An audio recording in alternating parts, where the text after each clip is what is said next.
But I think the development of full artificial intelligence will spell the end of the human race.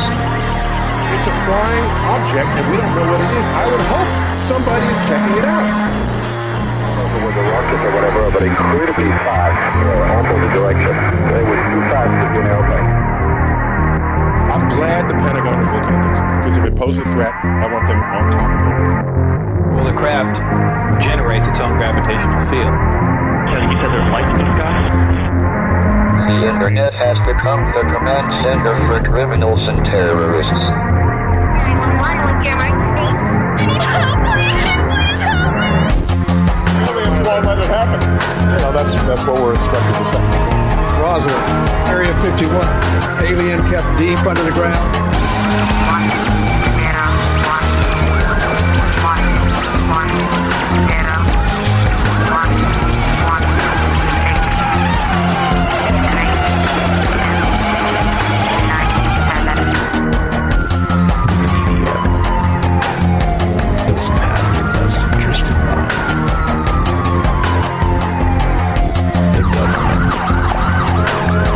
self-serving.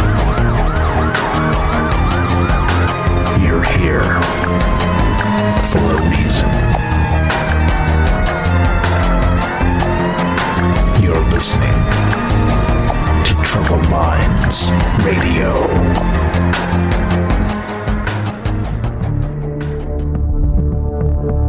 Broadcasting live from a secret bunker just off the extraterrestrial highway. Somewhere in the desert sands outside of Las Vegas. From somewhere in space-time, loosely labeled Generation X on planet Earth.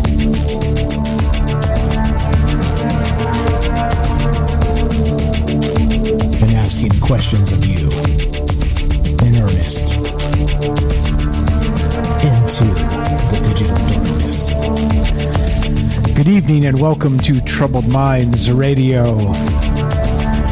I'm your host, Michael Strange, and hello to all of you who may also have troubled minds. What's going on, guys? This show is live. We do it Monday, Tuesday, Wednesday, Thursday at 7 p.m. Pacific. And what exactly is it that we do? Well, we talk about all the things we're not allowed to talk about, and you know what they are? Aliens, conspiracy, the paranormal, the government, academia, the 24-hour news cycle, propaganda, and the general feeling that we live in the upside down. Now, of course, the upside down means a lot of things. It means a lot of things, and that's why we talk about all kinds of things on this show, because there's a lot to really think about. There's a lot to talk about, a lot of busy things going on in the world we live in, a lot of manufactured BS going on in the world we live in, and that's what this is all about, a conversation about that. Those things that they would have us believe, and also the things that are really happening out there, because of course there's a lot that's really happening, and there it is. That's what this show's about in a nutshell, but there's a whole lot more than that, and so I'm not going to bore you with all those gruesome details. You're going to have to tune in and listen, and we do that wide berth for a reason, because we don't want to leave out any details of important things, because we fit into a particular niche, right? I get a little grief sometimes, like I've said, for people showing up and asking, how come this guy doesn't ever talk about UFOs? Well, because we've talked about UFOs a ton in the past, and it gets boring. It just gets boring, right? It ends up in the same space of like politics, right? Like instead of talking about like the wider aspects of UFOs and our place in the universe and all the rest of this, instead we end up talking about Jimmy said this and Johnny said that and things like this. It becomes what's it become? I don't know. It becomes, let's say, tiresome. It becomes tiresome. Like, I kind of don't care what Jimmy said about aliens unless Jimmy can bring me an alien. You know what I'm saying? And then there's lots of people that claim they've met the aliens and all the rest of this stuff. And, well, show me the alien, right? Show me the aliens. And, well, to date, nobody's actually put an alien on a leash and walked it into Times Square. So, Jimmy in generic terms, not that Jimmy. You miss it. How about we'll say Ringo? If Ringo said this, then, well, I kind of don't care what Ringo says. You know what I mean? That's what I mean. So anyway, so point being is there's a lot of things that we're going to cover tonight, a lot of things to talk about. But one of the things we do on this show is we do what's called a drinking the maybe juice. All right? Drinking the maybe juice. And what that means is it's just kind of us speculating. It's us dreaming. It's us staring at the stars. And we're going to do some of that tonight because there's a whole lot happening with this past weekend. Merry Christmas, Happy Holidays, all the rest of that stuff. If I wished you goodwill right now when you're mad, well, your problem, not mine. But I hope that the holiday season finds you well. And that's what's happening, right? Right now, there's a lot happening because we got holidays, we got people traveling, we've got all the rest of this. But over the weekend, that's right, Saturday of all times, Christmas Day, the James Webb telescope launched. Yeah. All right. So we'll get to that tonight, and we're going to talk about that specifically and what might it find. But before we do all the rest of that, we got some things to take care of. I did mention this show is live, all right? And I do not have any inside sources on anything I talk about. It's just the interwebs. It's the internet, just like you guys see. And except there is one advantage, all right? The secret weapon of troubled minds is you. That's right, you. If you're out there listening right now, it's Monday night, it's December 27th, and we're just hanging out talking about amazing things. You are the actual secret weapon of troubled minds. And what I mean by that is I'm one person. I can only think of so many things. I try and think of a wide spectrum of things to talk about, but I miss things. I'm only one person. But when we get together and put our minds together, things change. And the way we do that is exactly this. Just pick up the phone. Old school, dial us, just like the old red bat phone. You remember that? 702-957-1037. That's 702-957-1037. We'll put you on the show. And easy as that. Watching the phone lines, watching all the chat in all the places. And you can also join the Discord at troubledminds.org. That's the official website. And you can find us there. And we're streaming on the website itself. So if you ever don't know what's going on, we go Monday through Thursday, 7 p.m. Pacific. You can find the actual stream, the live stream right there on the website, troubledminds.org. Of course, we've got the Discord running. Please click the Discord link there. We've got the Fringe FM Discord running as well. I see you guys over on Fringe. What's up, Mike J? And what's up? Who is that? That purple text is horrific. Freakinate? What's up, Freakinate? Mike J and Freakinate. I see you guys there. How's everybody doing tonight? And that's what's up. So Fringe.fm/chat. The easiest way to listen to Troubled Minds is to download the Fringe app and Monday through Thursday, smash the play button. Because if you hadn't noticed, right, we used to do a couple hours, 4 hours of programming with myself and Joe Roop of live radio, all right? Yes, we are on the radio.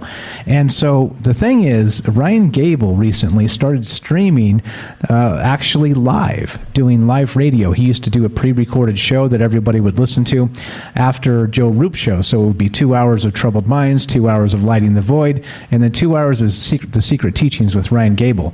But Ryan Gable has been going live now instead. And so as a result, we've got 6 hours of back-to-back live radio on deck for you. 3 different hosts, 3 different shows. 6 full hours. It's hard to beat that. Hard to beat that. Not only that, we all talk about amazing things, different amazing things. Don't worry about that little guy in the chat. I'm going to ban him super fast. Spammers, no mercy on the spammers. Okay, so that's what we're doing tonight. We're talking about this James Webb telescope, okay? Now, as it takes off, we have some time before we actually know if this thing even works. We'll get to that a little bit later tonight as well. But the thing is this, right? It's an exciting time for humanity, all right? If you watch the propaganda channels, CNN or Fox News or anywhere in between, you know who they are. I don't need to name them all because I'll leave one out and somebody out there might think, I knew it. The channel I watch is not propaganda.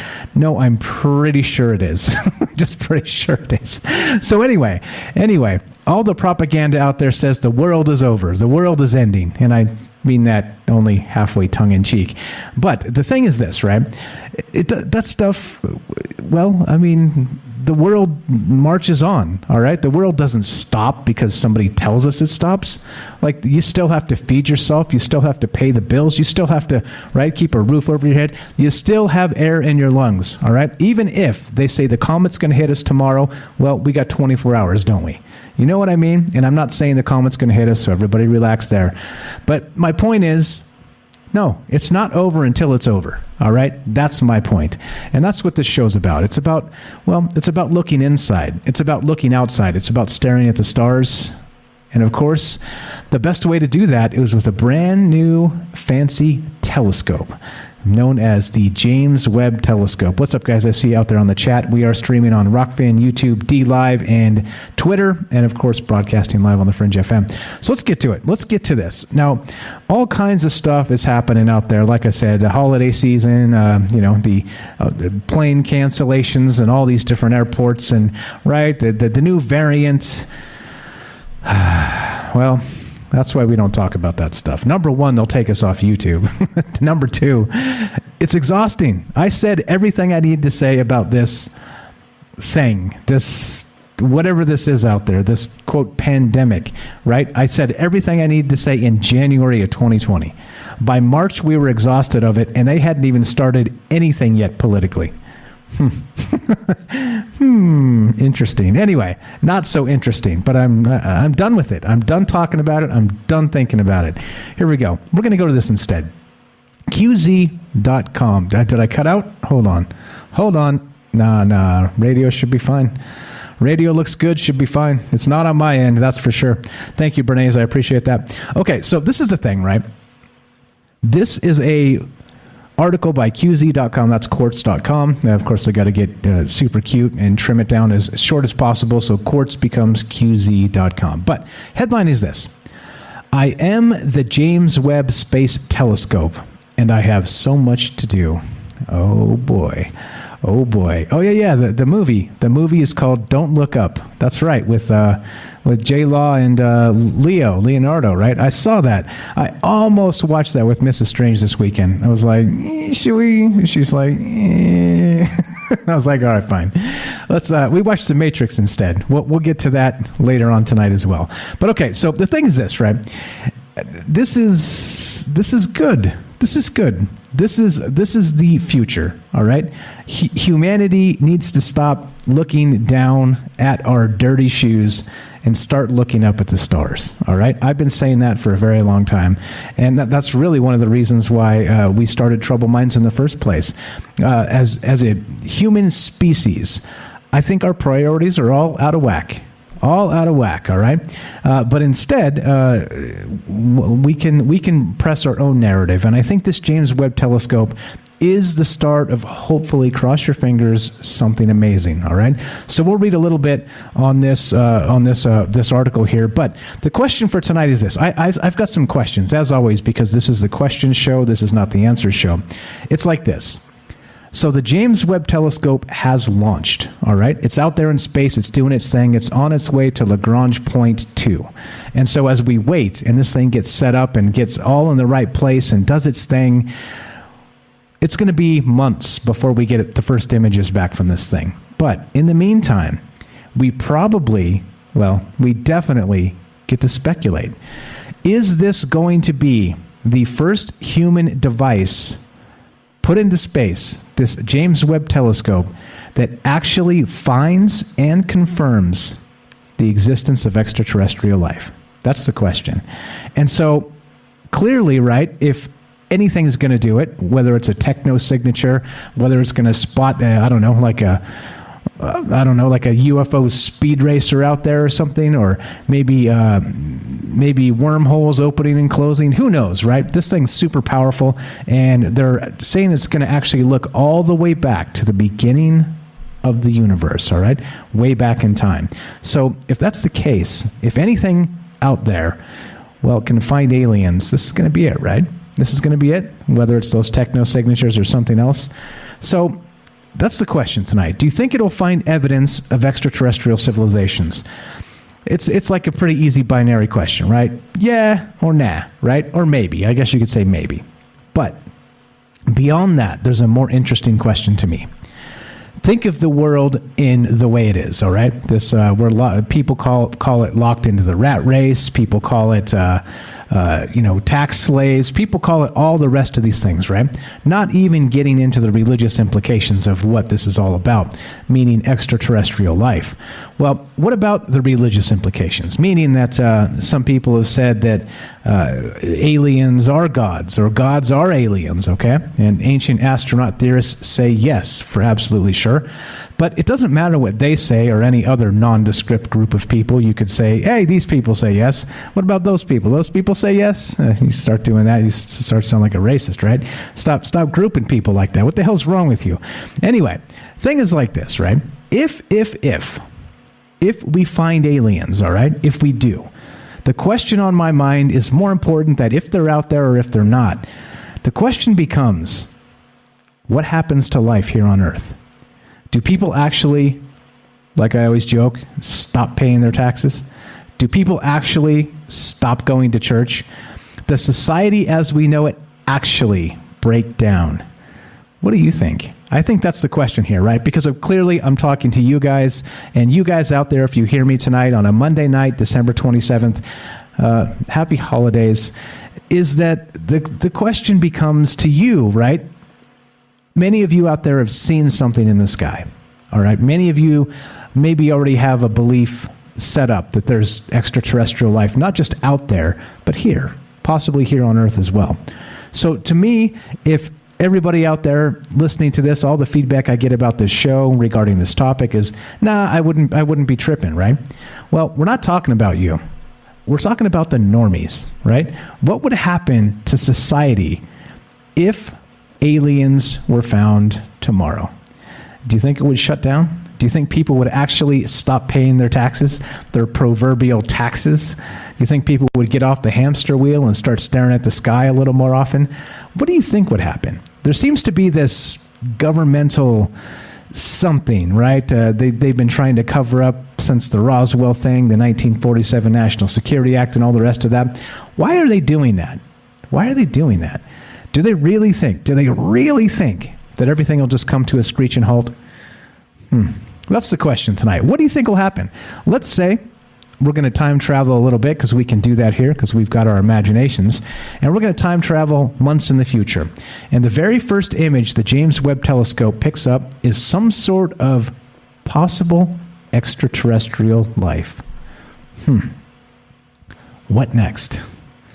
That's the question that's on my mind tonight. Let's do a little bit of this reading on this James Webb telescope, and pretty good stuff, right?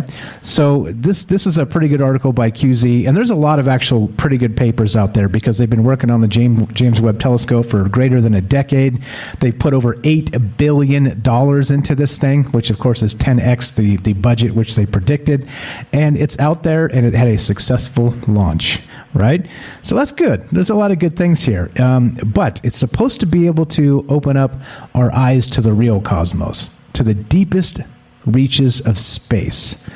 And so, well, if that's the case, are we going to find them aliens? Are we going to find them aliens? You tell me. And as we do that tonight, so those are the actual questions for tonight. As we begin, and of course, it gets slippery after that. This slope gets super slippery super fast. And what I mean is, if aliens, right, are, I don't know, let's say the Anunnaki of old. Let's say if aliens are in some capacity, maybe Lovecraftian old ones, all right? Maybe something to that effect. What if the gods themselves are actually out there, roaming around the universe, waiting to be found? I think the world turns further upside down, does it not? Or does it correct itself? It goes upside down twice, so it ends up right side up. Anyway, let's read a little bit of this. This is kind of cute from Quartz, and it starts like this. I am the James Webb telescope, and I'm on the wildest ride of my young life. On December 25th, an Ariane 5 rocket shot me 870 miles above the Earth in half an hour and then spit me out. I zoomed past the moon about a day and a half later, twice as fast as it took those slowpokes on the Apollo mission. And now I'm on my way to my final destination, an orbit 1 million miles away from my home planet. It'll take me a little over a month to get there. All right? So we got a little over a month, and we'll have this thing resting, waiting, trying to do some mission checks, and then hopefully soon after that, start sending back photographs of the distant cosmos. This article continues from Quartz. It says, when I do, I'm going to be a photographer. I have the biggest mirrors and the most sensitive cameras that any telescope has ever had. I can take pictures of the first galaxies that formed 13.5 billion years ago. And I can even look for signs of life in the atmospheres of planets orbiting around faraway stars. But there's a lot I have to do before I start shooting my first photos. And this is, of course, a little tongue-in-cheek sort of cute Gucci goo piece written by Quartz, as if the James Webb Telescope were writing us a letter itself. So anyway, let's see. It says it was pretty cramped aboard the Ariane 5, so now I had to fold myself up to fit inside. Now that I'm in space, I finally have some room to stretch out. As soon as I left the rocket, I unfurled my solar panels, which will give me the fuel I need to work. About 2 hours after launch, I assembled an antenna that I'll use to communicate with some scientists back home. Since then, they've been sending me instructions about how to finish unfolding myself so I can finally start my mission. And we're talking about, of course, the James Webb Telescope. So here's the craziest part. They're calling this 29 days on the edge. And this is it. Honestly, this article continues, the scientists back home seem a little stressed out. They say I'm in the middle of my 29 days on the edge when I'm performing my most complicated maneuvers, and there are over 300 ways things could go wrong. It's kind of like when NASA sent the Curiosity rover to Mars, and all the scientists held their breath during the 7 minutes of terror as it landed on the surface, except my thing takes longer and is way more complex. Fortunately, I can't feel terror for any minutes because I'm a robot. Beep, beep, boop, boop, I'm a robot. Also fortunate, I already pulled off one of my most important early maneuvers. We're talking about the James Webb Telescope, of course, and this is a cheeky piece written by Quartz.com, as if the actual device had written us a letter on its way out. So it says, I already pulled off one of my most important early maneuvers. A rocket blast had helped me point myself in the right direction to reach my final orbit. Next, I need to use 178 different mechanisms in exactly the right order to set up two of my most important components, my sun shield and my mirrors. My sun shield will keep me cool and block out sunlight, which is so bright that it would make it impossible for my cameras to pick up the dim light from distant stars. The shield is made out of 5 thin layers of Kapton, a heat-resistant plastic, spread taut across 4 arms, kind of like a kite. My main mirror is 21 feet across and is made of 18 hexagonal segments of beryllium, which is really good at keeping its shape in cold temperatures. My giant mirror will scoop up all the starlight it can and then bounce that light onto a series of 3 smaller mirrors that will help focus the light onto my cameras. And that's probably enough from this really Gucci goo cute Quartz piece. But the thing is this, right?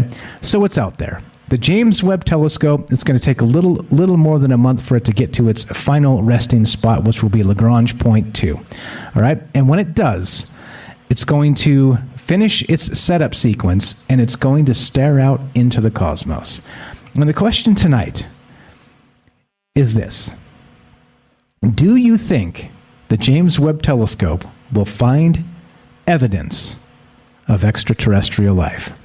And then beyond that, because of course this is the show where we drink the maybe juice and consider all the things, if so, what impact do you think this will have on human society?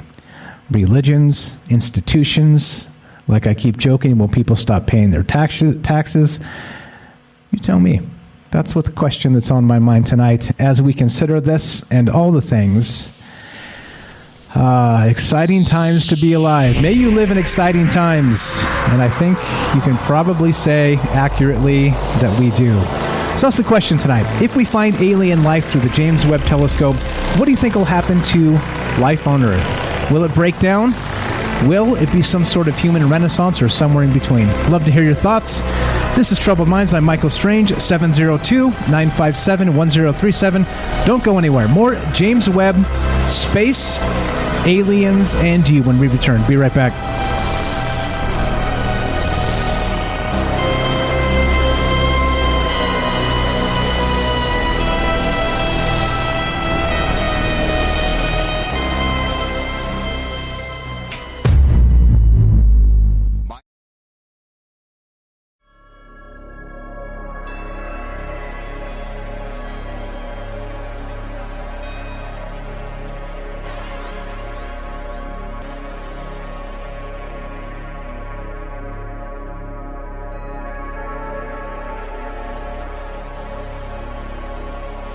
Welcome back to Troubled Minds. I'm your host, Michael Strange, and we are streaming on Rockfin, YouTube, DLive, and Twitter. And of course, we're broadcasting live on the Fringe FM. And tonight, we're talking about the James Webb Telescope. Do you think it's going to go find alien life almost immediately? Or, well, do you think we're alone in the universe? Or somewhere in between, of course. But more interesting to me is not that question. Surely it's a large question, and I think we should consider the possibilities. But what happens to life on Earth if it does? Imagine it goes out there, it sits in Lagrange point 2 or whatever this is called. It finds its little perch, and it starts just popping out alien civilizations like it's hot. And you're like, what is going on in this world? What do you think will happen? Do you think that there will be some religious implications? Do you think that there will be, again, like I say, people lost their religion, that old Southern saying? Or do you think that people will just stop working, stop paying their taxes, start reframing their life in a sense of, well, our overlords, whatever that term is and happens to be, is not here, but somewhere else, further out there, somewhere in the realm undiscovered? That, well, I don't know, is it Cthulhu? Is it the Klingons? What is it? What's going on out there? I have no idea. And so the question becomes, right, what happens to not just social institutions, what happens to religious institutions? And that's what I want to know. And that's what's on my mind tonight. And I had a few thoughts about it, of course. This has been the thing that, you know, the governments of the world have kind of been dangling in our face for a very long time now, is that we can't handle that truth, can we? Us regular normies out there that are just doing our thing, we can't handle this. This is just way too big for a human person. I don't know. I think otherwise. I think that this could be an inspiring thing. If we go out and instantly find alien life, I think why not? Still buffering on Rockfin. Let's see. What's up, guys? Are we buffering out there anywhere else? Wait, how's this streaming on Facebook? This shouldn't be streaming on Facebook, dude. Are you serious? No, you mean YouTube. You mean YouTube, right? Let me know. Is anybody out there buffering? Do we have any stream issues right now? Okay, so let's see. Let's read in the chat. Okay, so anyway, point being is this, right? So I start reading some of this stuff, some of these things out there discussing alien life and, you know, the religious implications and maybe the social implications. And what does it mean, right? What does it mean for the larger us? And some of my thoughts as we begin is I think we're ready. I think that, like I've always said about this show, there's no need to be staring at our dirty shoes. All right. Clearly, terra firma, is a great place to be. All right. I love this planet, and I think it's amazing. And without it, we are nothing. All right, and that's for sure. But then, where would you rather look, down or up? Think about how much further away up is. It's an incredible thought. And then not only that, on top of it, you roll the aliens in from wherever they may be, whether that's the tongue-in-cheek Alpha Centauri, or who knows, maybe they find them a very, very long distance away. Maybe inside or outside of our, not solar system, but galaxy. I don't know. That's the question. So the thought is, on the top of my mind is this. I think that religions have a reckoning to do, all right? Because I think it's weird in the sense that a couple things. You got to ask yourself this. If there's an almighty creator, all right, and did this creator plan for us to meet aliens? And are aliens in that plan? Because clearly, by many texts and many doctrines and many of the rest of this stuff, dogmas, you're not going to find aliens anywhere, all right? It's angels. It's things like this. It's divine beings. It's God himself, all right? And again, excuse these sloppy terms. This is not meant to be blasphemous or agitate you in any way, so don't take it that way. It's just a conversation, okay? So, I don't know. So thinking in terms of, well, some people believe that the aliens may be gods themselves. And if you go back to that Anunnaki story, the Assyrians certainly did. Is it Sumerians, I'm sorry. I can't remember. I always get the two confused when we talk about this because, well, I'm human after all. But the point is, those ancient stone tablets had the Anunnaki story. And they wrote of these entities from afar, from the sky, from the stars. and they describe them as gods. So what happens? What happens if we do find some of them out there? Does it change anything? Do people take to the streets and demand transparency finally? That's what I'm going to hope for. I'll be taken to the streets demanding transparency. How long have you guys known about this? This is BS. I demand a recount. But what about you? Is it going to inspire you? Is it going to depress you? Is it going to do somewhere in between? Is it going to do both? Because, of course, everything doesn't have to be a one thing at a time situation. I don't know. And so for me, I would be excited.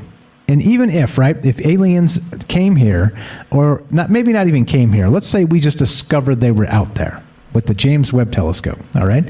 We discovered it, and then what? Well, then we have a lot of soul searching to do. And how does that look? What's up? Cole says, even the Vatican is searching for ETs. I don't think this would shock people religiously as much as when they're going to invade us, then kind of freak out, right? Yeah, maybe. So what's up? Singe Man in the chat says, the normies, they will still pay taxes. Okay. All right. Okay, that's fine. What's going on, guys? I see you guys in the chat. How's everybody doing tonight? And I don't know. I think there's a lot to this. But so this gets even more weird, all right? Because check this out. So the James Webb is one thing. All right, and we're gonna keep an eye on this as all this develops, as we always do, and as they start sending in hopefully amazing images from the cosmos, right? It would be pretty good stuff, right?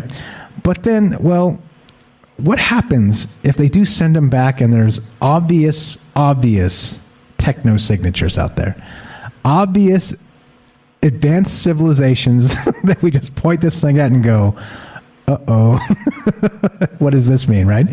And so, of course, NASA, being NASA, has thought about this because that's part of what they do, right? That's part of what they do. Well, it gets more weird because you'll never believe this. Yep, you got it. This is from the Daily Mail. And, gotcha. Thank you, James. I'll get you in a sec. The Daily Mail said this, and we'll get back to this in just a sec. We'll go to James's call. I just want to read this headline because I teased it, so let's talk about it real quick. The Daily Mail reports, NASA looks to the heavens for help. The agency enlists 24 theologians to assess how the world would react to the discovery of alien life on distant planets and how it might change our perception of gods and creation. All right? So, of all things, NASA is looking to theologians, right? Holy people, right? And I'm not saying holy people are a bad idea. I'm saying that they're spending money hiring holy consultants just after the launch of the James Webb telescope. Or just prior, actually. I'm sorry, just prior. Weird, no? I think there's something weird to this. The two things happening in close association makes you wonder, right? And so this actually was reported December 24th, which is of course one day before James Webb launched. Related? So what do they know? That's the question. And so we'll get back to this and read some of this article, but you got to wonder, right? Like if you're going to start asking, I don't know, not necessarily the Vatican, but you're going to start asking religious leadership, all right, to come consult on how you handle the discovery of extraterrestrial life. And it gets reported a day before they launched the James Webb telescope. Something weird, right? Something weird going on in the neighborhood, and that's for damn sure. So, okay, so what we're going to do is we're going to go to our good buddy James, who's in the caller queue on Discord, and we'll keep on trucking and talking about this. James in Michigan, what's going on, my brother? How are you? Welcome to Troubled Minds.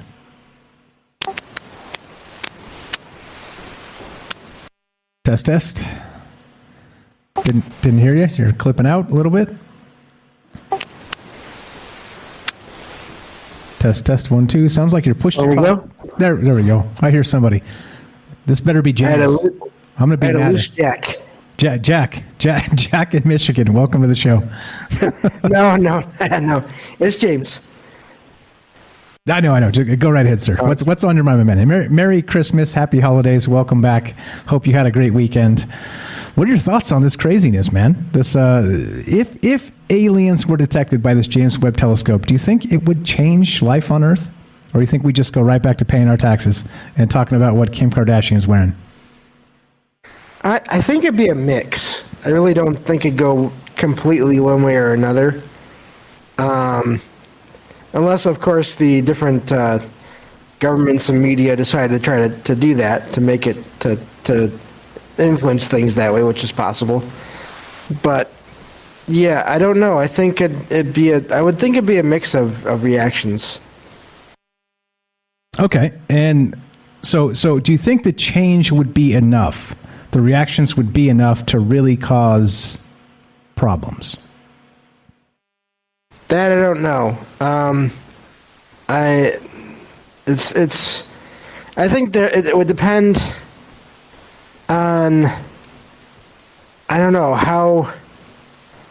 what kind of, I don't even know how to say this. It would depend on how closely people follow their religions that they're part of, maybe.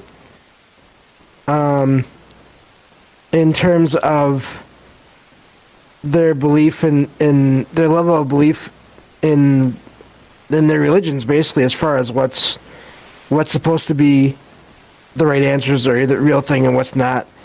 I don't know. I'm not saying that, not putting anyone down for that. I'm just saying I think it's really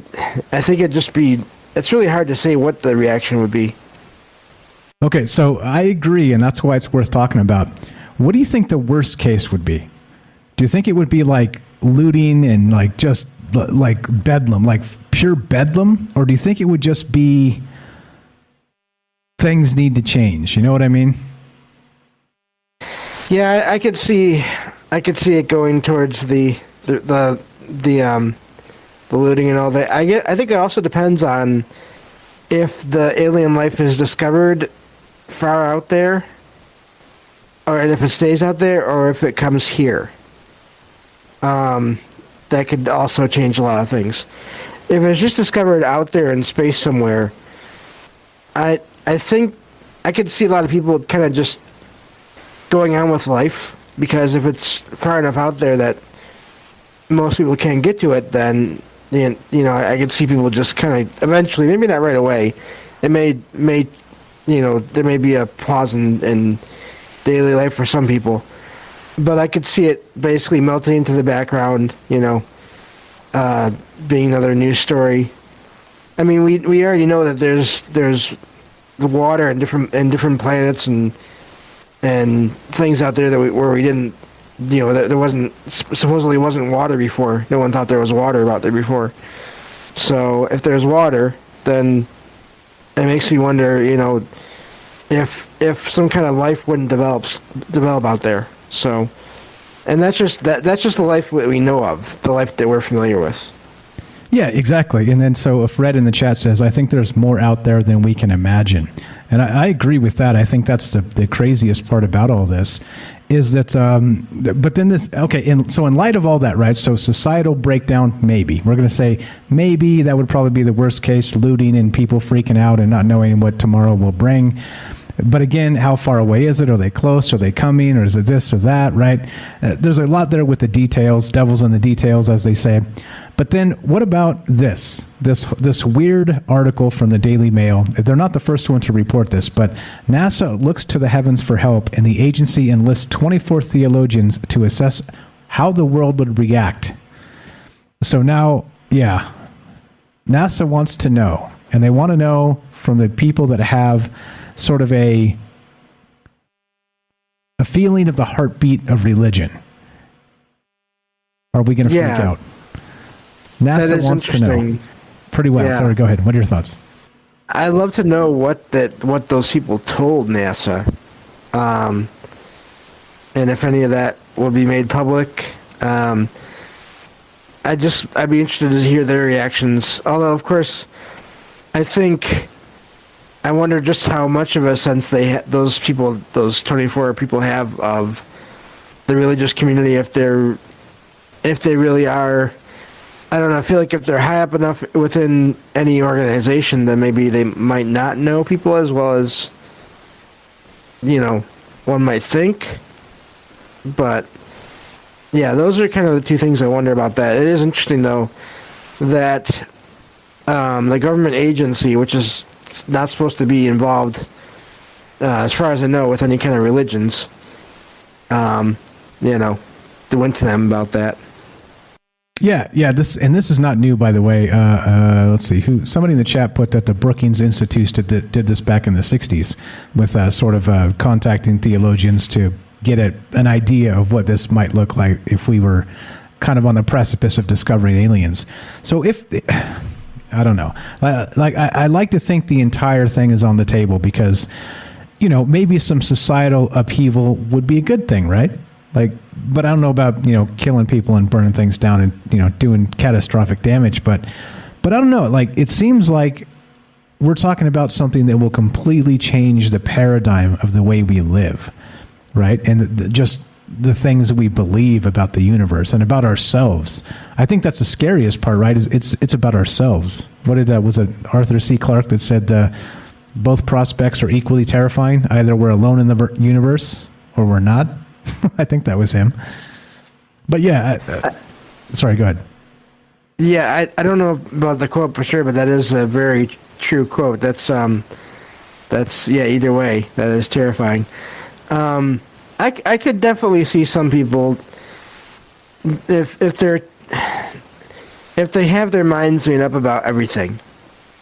If they're, and I'm not saying that this to call anyone bad or but there's a range of people of open-mindedness, I think. Or there's people at different levels of that, I think, and I think if there are people out there that are not, maybe don't like to consider things outside of what they believe to be right or what's real. I think I can see those kind of people having a hard time with the alien discovery of aliens.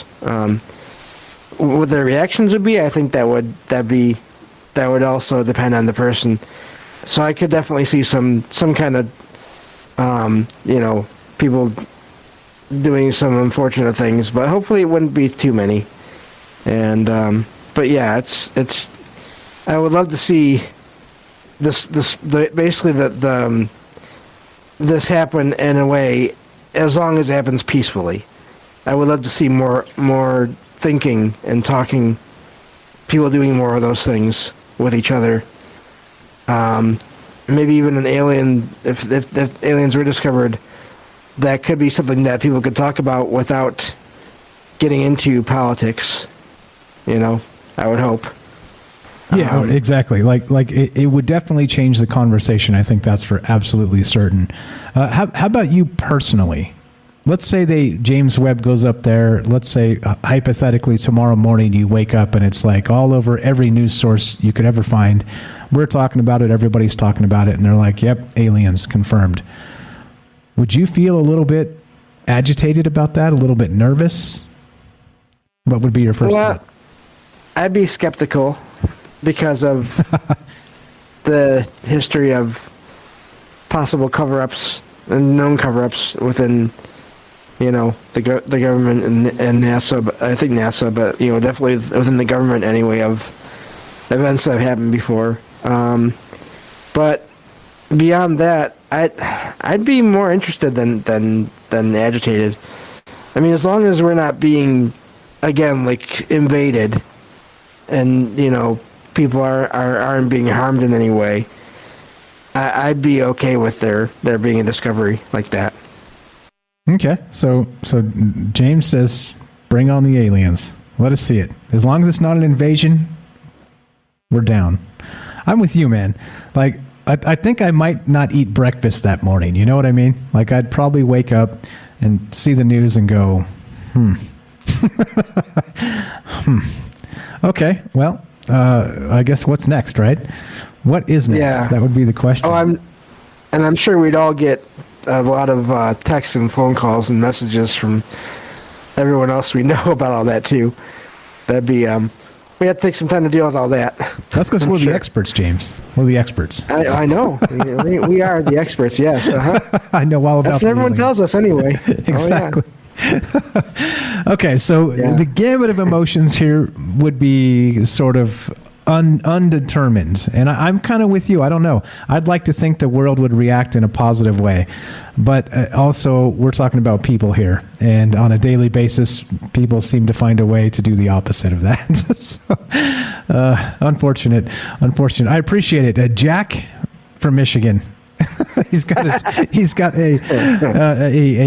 podcast called Salcedo Paranormal. Check it out. You can scroll down and link is in the description. Give our buddy James here some love and go listen to his podcast. He does five nights a week. He's talking about paranormal stuff. Thanks for breaking the ice for us, James. He will also be on the podcast after the podcast because tonight we're going to do another live show and we're talking The Matrix Resurrections. So stay tuned for that after this show.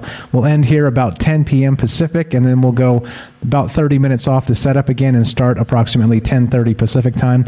We'll be here with Night Stalker and with James tonight, and we might even open up the lines and take some phone calls on that one as well and see what's going on.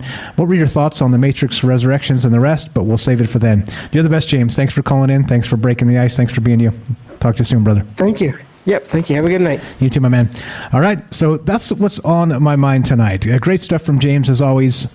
What do you think? Is this going to be a paradigm-changing event, so much so that the governments have been terrified to tell us what they know for 70-plus years? Is that what's going on here?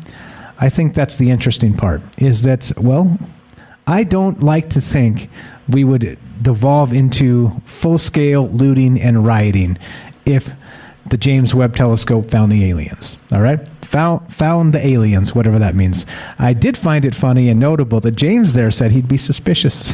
He'd be like, wait a minute. And you'd kind of want to know, right? Like, and this is where we're at with trust in the governments and trust in society and trust in propaganda. I would kind of be the same way too. Be like, wait, what's the source? What do we know about this? The world we live in. Anyway, that's what's on my mind tonight. If we find evidence of extraterrestrial life through this awesome James Webb telescope, what do you think will happen to society? What about the religious implications? What about the gods? Some people have described aliens as gods and vice versa, the other way around. I don't know. You tell me. So that's what's on my mind. That's what we're doing tonight. That's what Troubled Minds is about, thinking about some of the larger implications. And here we are, doing it again. Happy Monday, happy holidays. What happens if overnight we find aliens? What would you expect in the morning? Large-scale rioting? Religious contemplation? Something else? Love to hear your thoughts at 702-957-1037. I see you, Joseph. Hang tight. Get to you as soon as we come back from the break here. And I don't know. Would it scare you? Would it rattle you? Would it make you hopeful for the future? I'm not exactly sure. I got a lot of feelings about this. That's what we're talking about tonight. And yeah, let's do it. This is Troubled Minds. I'm Michael Strange. More aliens, James Webb Telescope, society, and you when we return. Be right back. Don't go anywhere. More Troubled Minds on the way.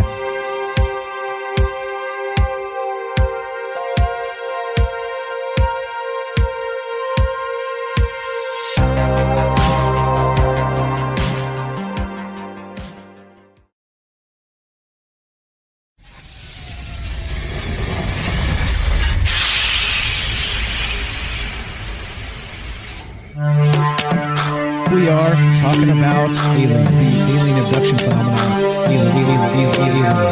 The aliens are looking through your eyes and they're accessing your optic nerve.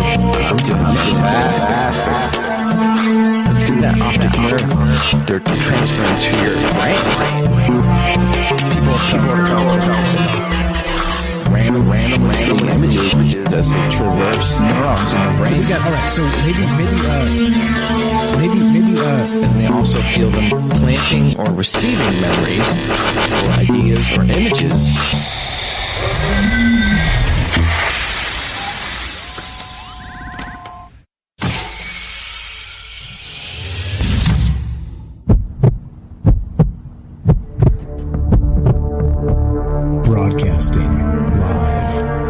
secret bunker just off the extraterrestrial highway. Somewhere in the desert sands outside of Las Vegas. From somewhere in space-time, loosely labeled Generation X on planet Earth.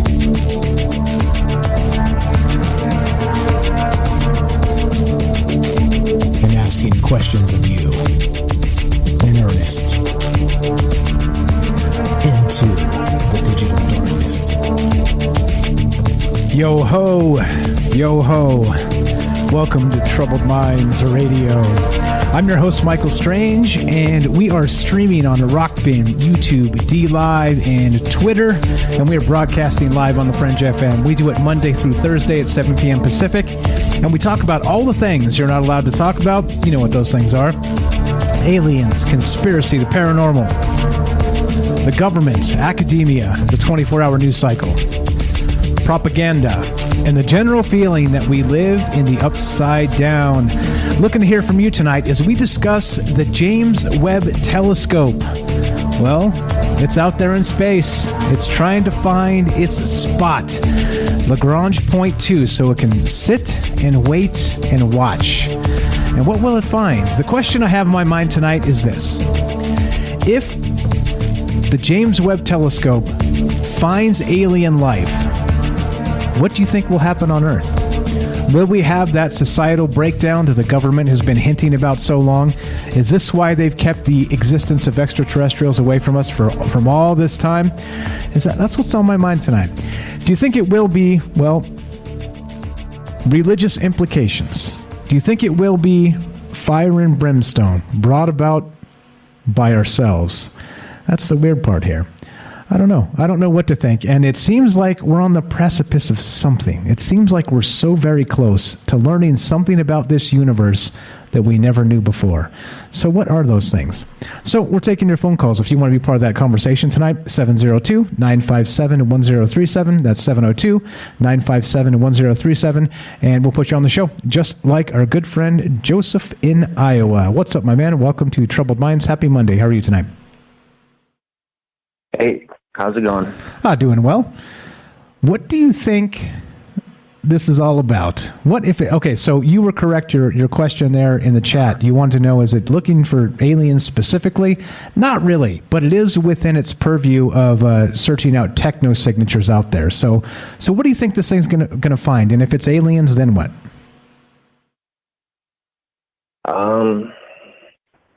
Well, either way, it's gonna like crush someone's belief out there. So I think they could go either way with it. They could say, "Oh, there's no aliens out there, and we're the only ones," and like kind of like try to say like maybe we aren't the only, like maybe we are the only ones, but like to keep it like rare, like make it so we don't like destroy ourselves or what we have. And if they just came out with the truth and said we do, and there are aliens, maybe someone would get like reckless, or I don't think a nation out there would get reckless though.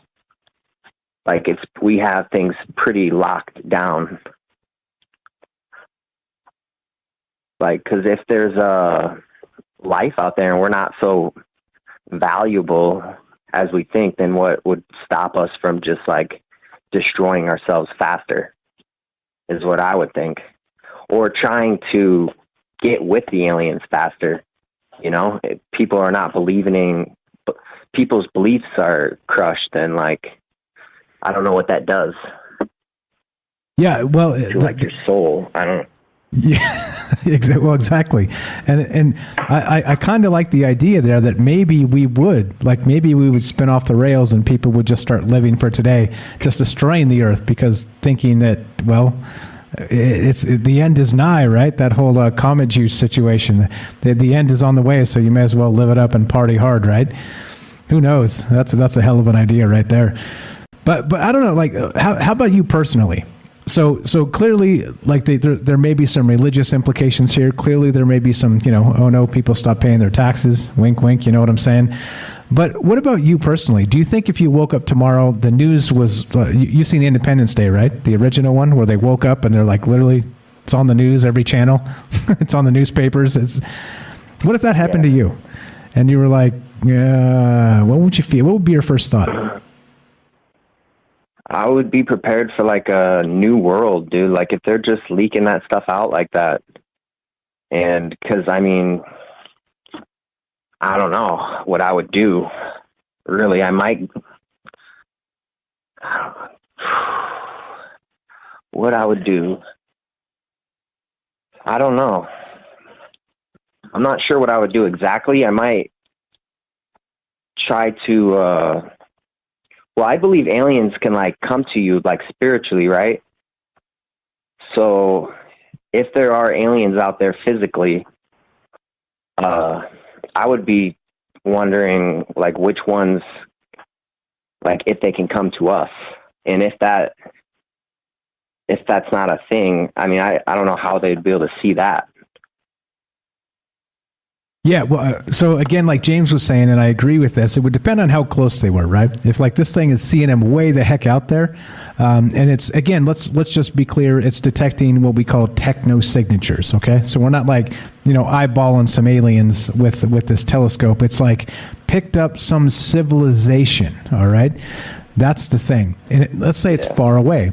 But the crazy part is if we're talking about thousands of light years or even like, say, 1 million light years sort of situation here, I mean, we would be viewing that civilization as it was 1 million years ago. So they may not even be in existence anymore, or they might already be here. So I think that would be the unknowing part where you might have chaos, because if you confirm they're out there 100% without a doubt, then the question is, where else are they, right? Yeah. And I think we would be trying to like really get, like maybe observe them and adapt. I mean, our systems are good, but I think we would straighten up. Like it would be, if they're releasing news like that, they're going to next say like, we're done eating potato chips.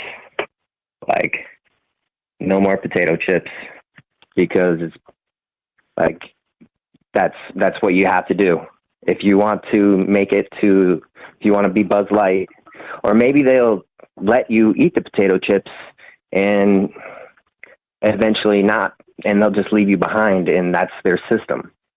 I don't know if we're going to adapt our systems, if that would change, because we have like a pretty strong, like we produce a spectrum of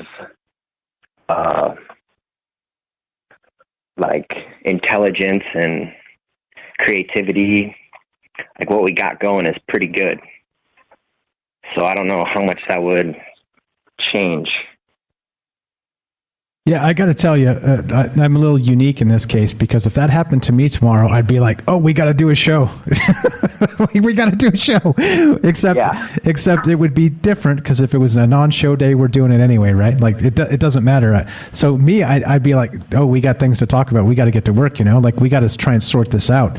But I think that's part of what this process is too. It's sort of getting together and talking about these situations now, because what if it is tomorrow? Right? Like, let's say we talk about this tonight and we try and like kind of do a little soul searching personally.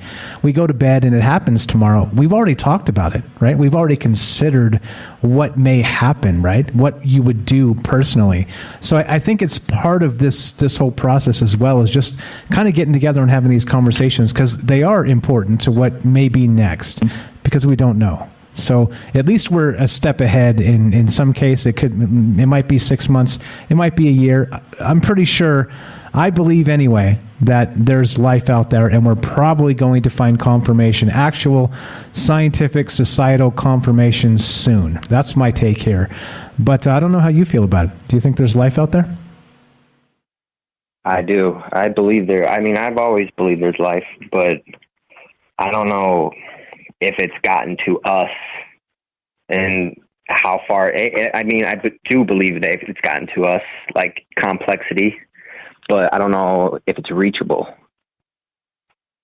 Because I think they're going to just zoom, and they're going to be able to zoom forever. Like you said, it'll be just infinite. And I wonder if it comes from like a spring source, like it comes from like a source, or it's like a brain, or it has a shape, like all the stuff together. Like I wonder if they can find the producer of like where these galaxies are coming from, and maybe that's where like they're trying to this whole thing. They're trying to figure out what's our purpose in life, and they're less interested in aliens, more of our purpose. Yeah, and again, there's a whole lot to it. A question from Crabapple on Rockfin: is that what the telescope was looking for? Aliens? No, I mean, yes and no. So clearly, it's looking at cosmological things and trying to go back as far as they can to see the edge of the universe, right? But also as a maybe they may also run into some aliens out there. Just to answer that question, I'm with you, Joseph. I don't know. Like I don't know. I hope that humanity will turn into the best version of itself. At least trying to do some soul searching. At least trying to consider that if they come here and we're expecting visitors anytime, because of course if they're out there, they could come anytime. I would hope that we would do better. And I like the analogy of the potato chips there. It's like, well, do I, stop eating pizza and drinking beer? Because those are, I don't do a lot of terrible things in this world, but I do eat a little too much pizza and drink a little too much beer. Would I stop tomorrow? Nah. Yeah. Nah. No, I'm just kidding. I don't know. We'd have to see, right? I mean, I don't think I would for aliens, no. Unless they came to me personally like, hey, like, we need you, man. And maybe they did. That's what I wonder too. Like my experience, maybe they like, who called me? Like stuff like that. If it's like, because I keep hearing like all this stuff, like they could like, it could have been like a call and stuff, but I completely forgot what I was saying. That's okay. I do it constantly. You're in good company. It's no sweat, man. No sweat. All right. I appreciate the phone call. Anything else for us tonight? What are your any additional thoughts on what this would mean? What would happen to yourself? What would happen to your family? What would happen to humanity around you? Would you expect the best or the worst? I would kind of expect society to pick up a better way of doing things, like more advanced, using technology and kind of treating humans like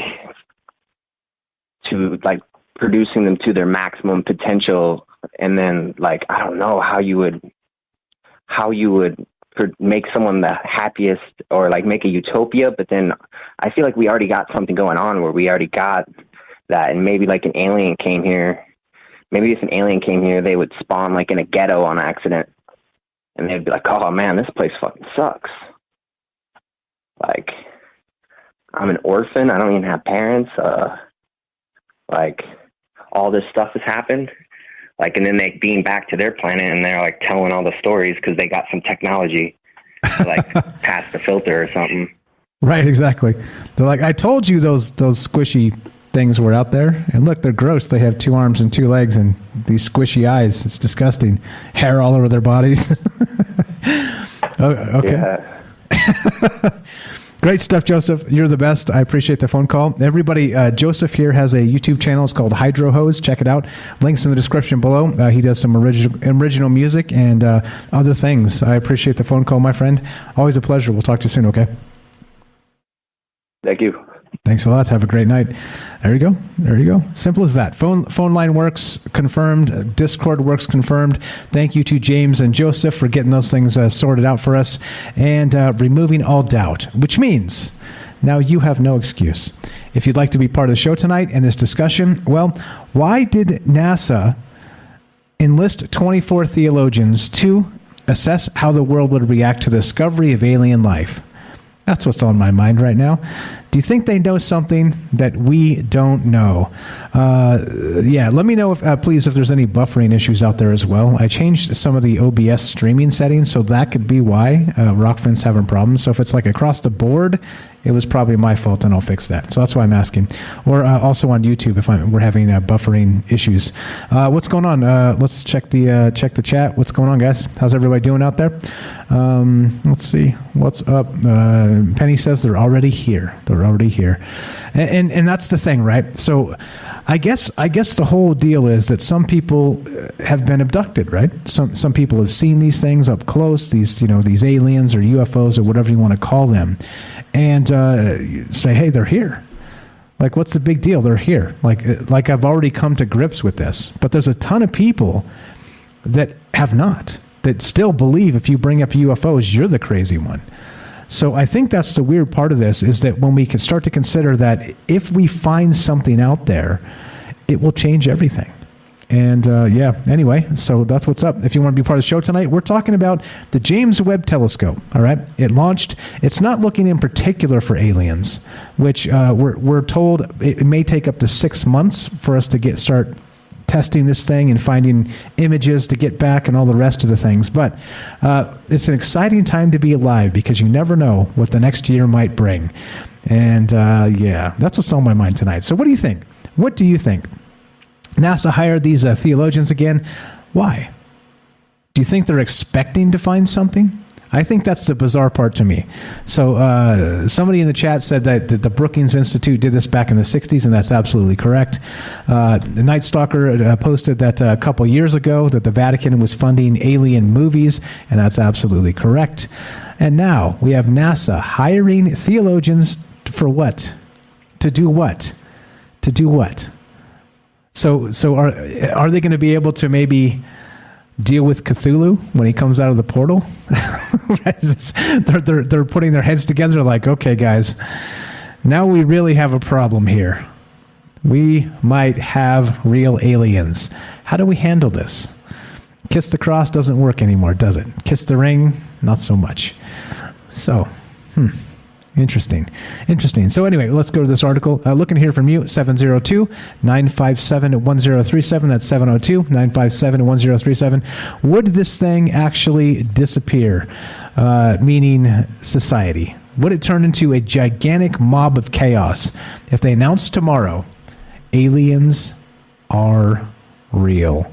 And there seems to be some concern by the governments. As again, here we go, NASA hiring these individuals. Let's read a little bit from the Daily Mail here. This was reported Christmas Eve, just a mere few days ago, and you better believe it.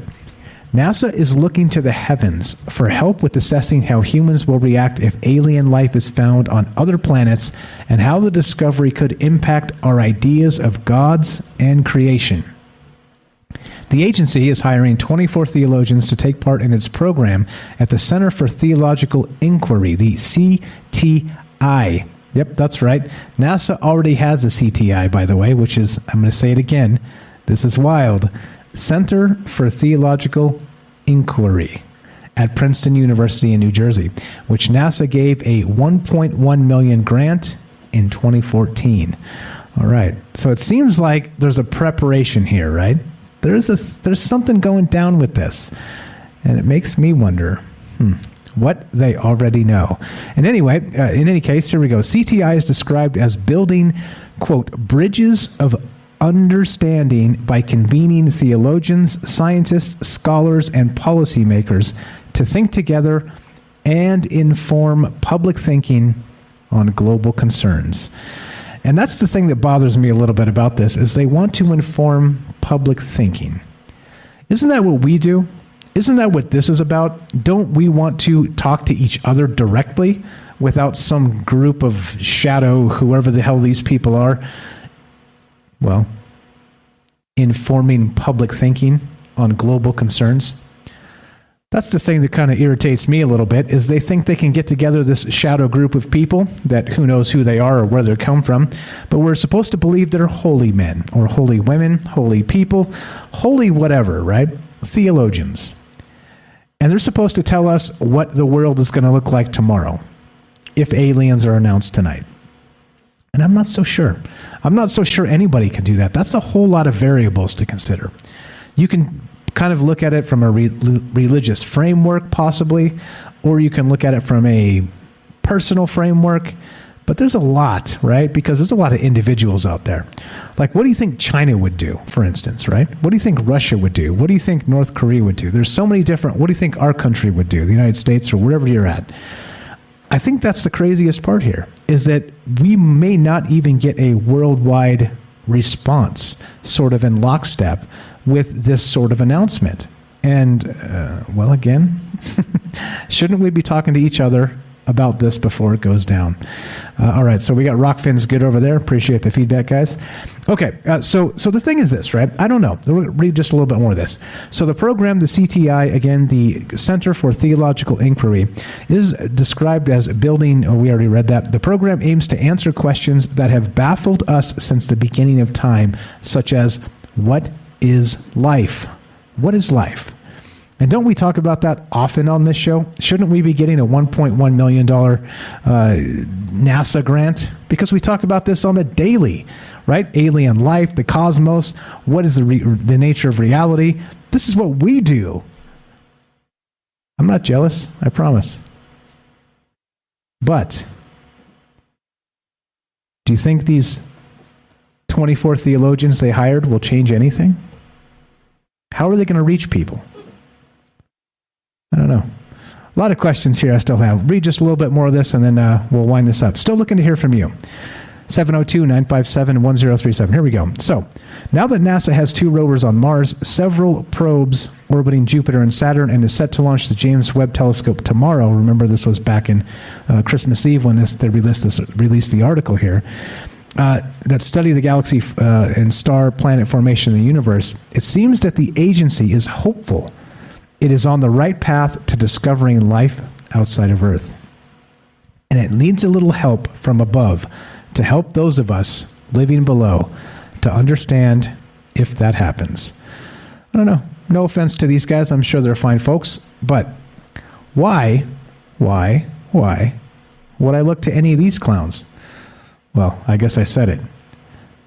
Don't I make up my mind about how this makes me feel tomorrow? Don't you make up your mind personally about how this makes you feel tomorrow? I don't know. Any religious types out there that would be maybe upset a little bit by this? I don't know. That's the question. What if we found alien life tonight? What would tomorrow be like? That's the question. The government seems to think that we can't handle it. Well, I disagree. I think we can. And that's what we're here talking about tonight. If you'd love to be part of the show, I'd love to hear your take. 702-957-1037. That's 702-957-1037. This is Troubled Minds. I'm Michael Strange. More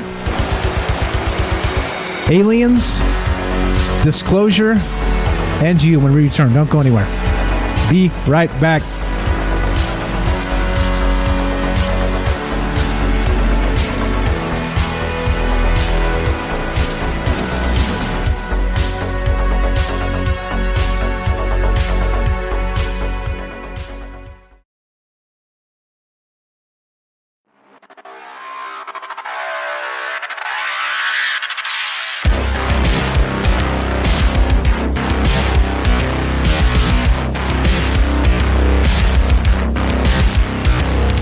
Welcome back to Troubled Minds. I'm your host, Michael Strange, and we are streaming on Rockfin, YouTube, DLive, and Twitter, and we are broadcasting live on the Fringe FM. We're taking your phone calls tonight. What do you think would happen if tomorrow you got up and they announced we found alien life? Do you think society would break down as we're led to believe? Do you think everybody would lose their religion? Do you think things would become chaotic? Or do you think humanity would pull itself up by its bootstraps and we'd find a new way to survive, a new way to cope, a new way to deal, and we'd become something better than the previous day?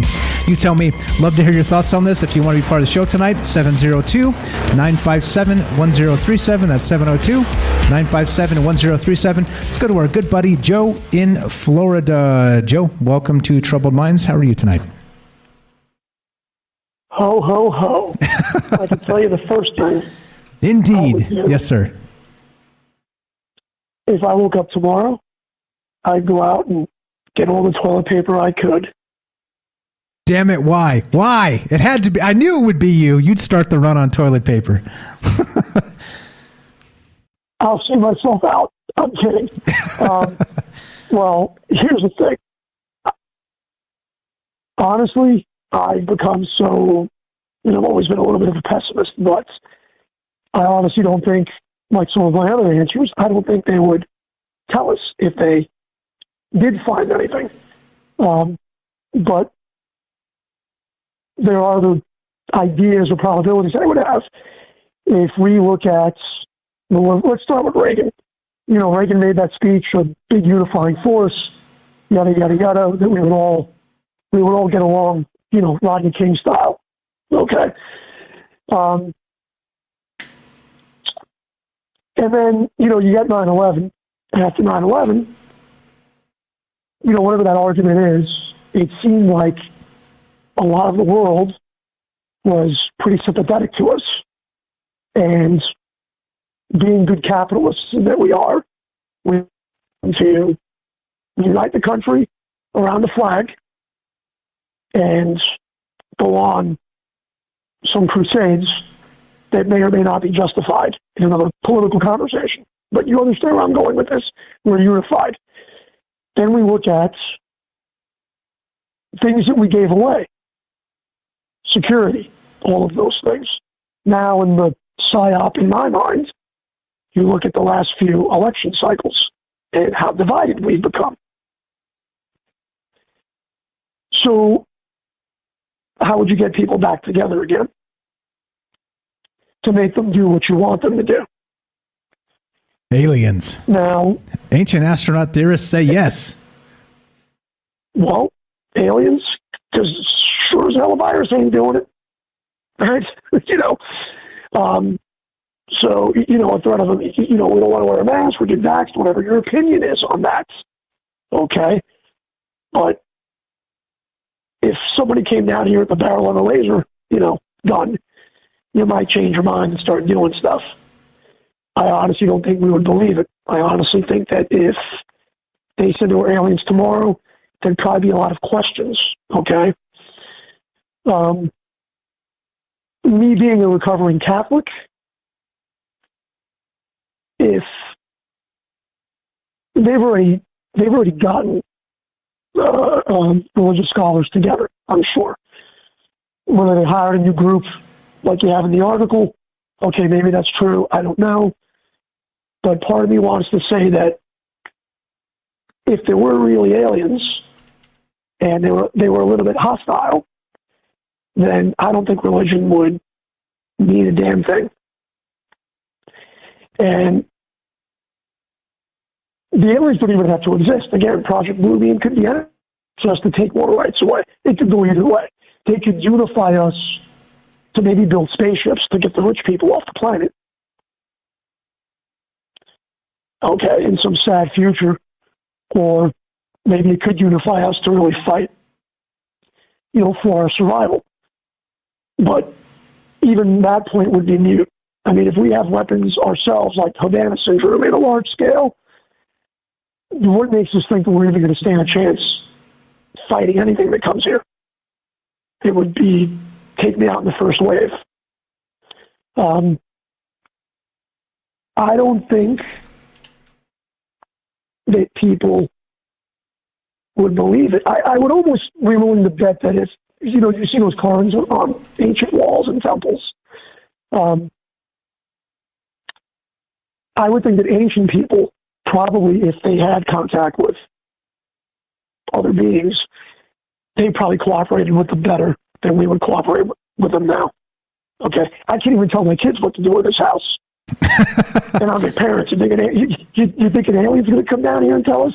We'd be like, yeah, you're full of baloney. I mean, let's face it, if Jesus came down on the cross tomorrow, if Jesus pulled the nails out and walked down here, we'd probably nail him back up again. Somebody would. Because we are so full of ourselves that nobody could see power.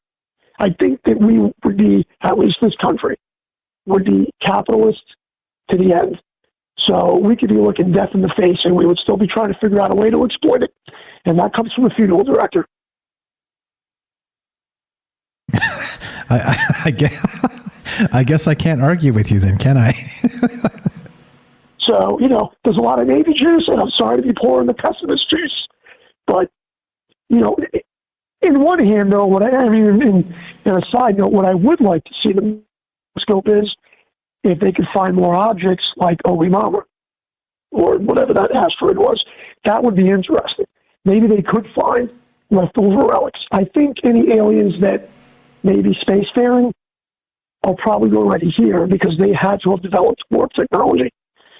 And the other aliens that might be doing light sails or other things that we might explore, they might be floating out there like the Botany Bay from Star Trek in some kind of frozen stasis. And finding something like that would be finding a needle in a haystack. We might have a bigger telescope, and that's great, but it still might take us years to find something. Now, a radio signal, that's a different story. You know, Robert made a comment on Roxanne that we might be able to see part of the simulation. I think that was a great comment, only because sometimes I picture the universe like an old black and white TV with a CRT or a cathode ray tube, and I start to wonder if black holes, for one way or another, help project the universe and its infinity. So while I don't believe the Earth is flat here, again, I do believe that the speed of light might be a cutoff to the video game we're all living in. That'd be pretty wild. Like, I found the server. I found it. And it's not aliens. Yeah. You're not going to like the answer. I found the server. We'd all be like, yeah, the thing that comes to mind is, what is it, Finding Nemo, where the fish tried to jump out of the tank. We'd be trying to jump out of the tank if we could just get to the server. You know? And then if we get out, the game starts over again. Who knows? You know, who knows if we find that? What would happen? Are they going to erase us like the Matrix? You know, and restart it again?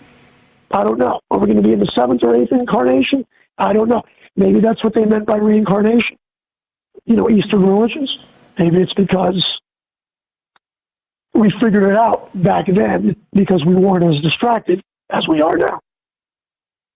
Yeah, I think that's the unfortunate part about kind of discussing this type of stuff now, is there's just so much of that divisive propaganda where we're supposed to hate each other based on every single thing. I got short hair, right? You're supposed to hate me because I have short hair. You know what I mean? It's like come on, like it's so stupid that we can't see the obvious. The obvious is we're better together, right? Period. Like, it doesn't matter. Like, peel out all the rest of that garbage. Our differences is what make us strong, not wanting to hate each other, but they're using it against us, right?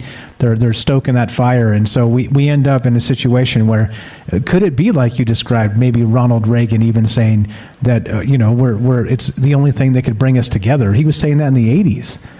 I don't even know if it can now. You may be right. Like, because how many of us, by the way, like you described, would be suspicious? And like James said, I wouldn't believe it at first, right? It's like, okay, well, we got some questions.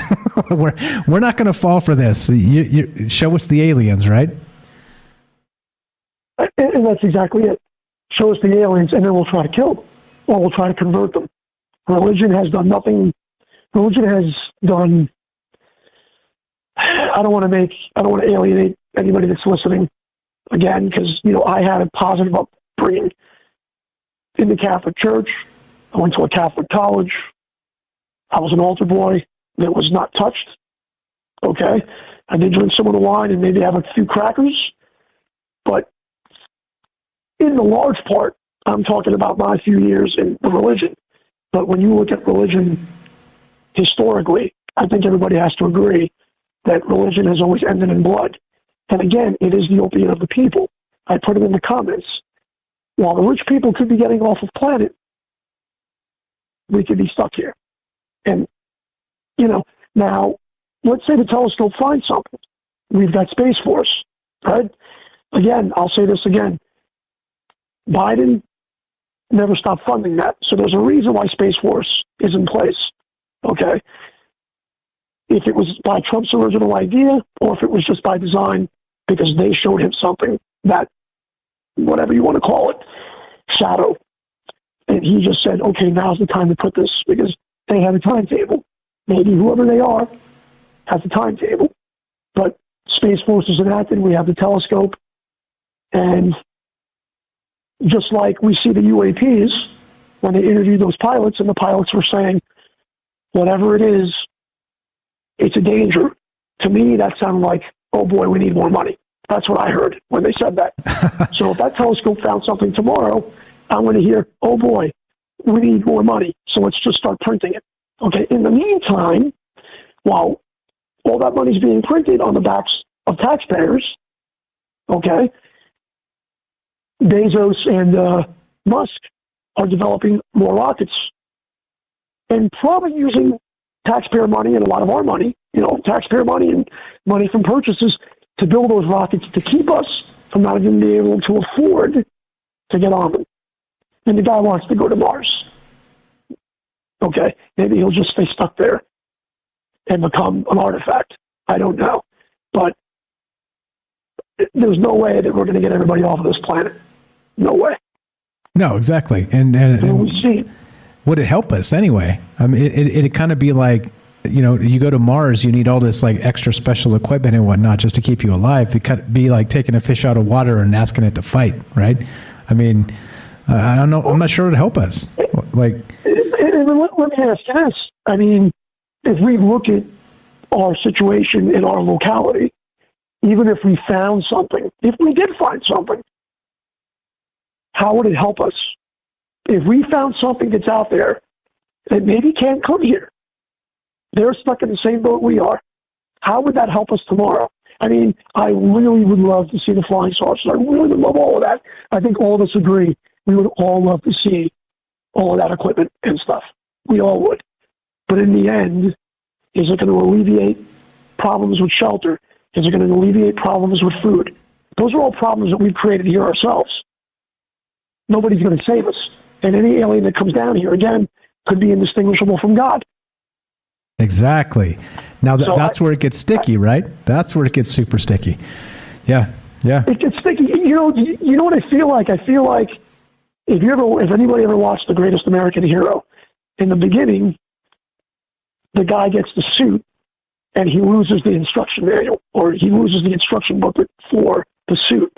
And I kind of feel like in the beginning that these gods came down, whatever it was you believe came down, they kind of gave us an instruction manual and maybe some ideas, and maybe man kind of perverted it. Okay? But I would blame the aliens to begin with, because if we were created in their image, then we were created with all their vices. And what god or alien would do that to you? That's a hell of a question. More food for thought. Great stuff. You're the best, Joe. Appreciate it. Thanks for jumping in here and giving us your take on it. And again, right, unique takes all over the country, all over the world. That's how we do this. Joe here, longtime friend of the show. Happy holidays. Thanks for calling. We'll talk to you soon, brother. Have a good night. Bye. Thanks a lot, man. You too.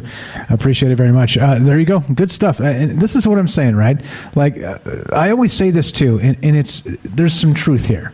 All right. I'm not saying the truth, but there is some truth here. And that's how I see everything. I don't see anything in black and white anymore, right?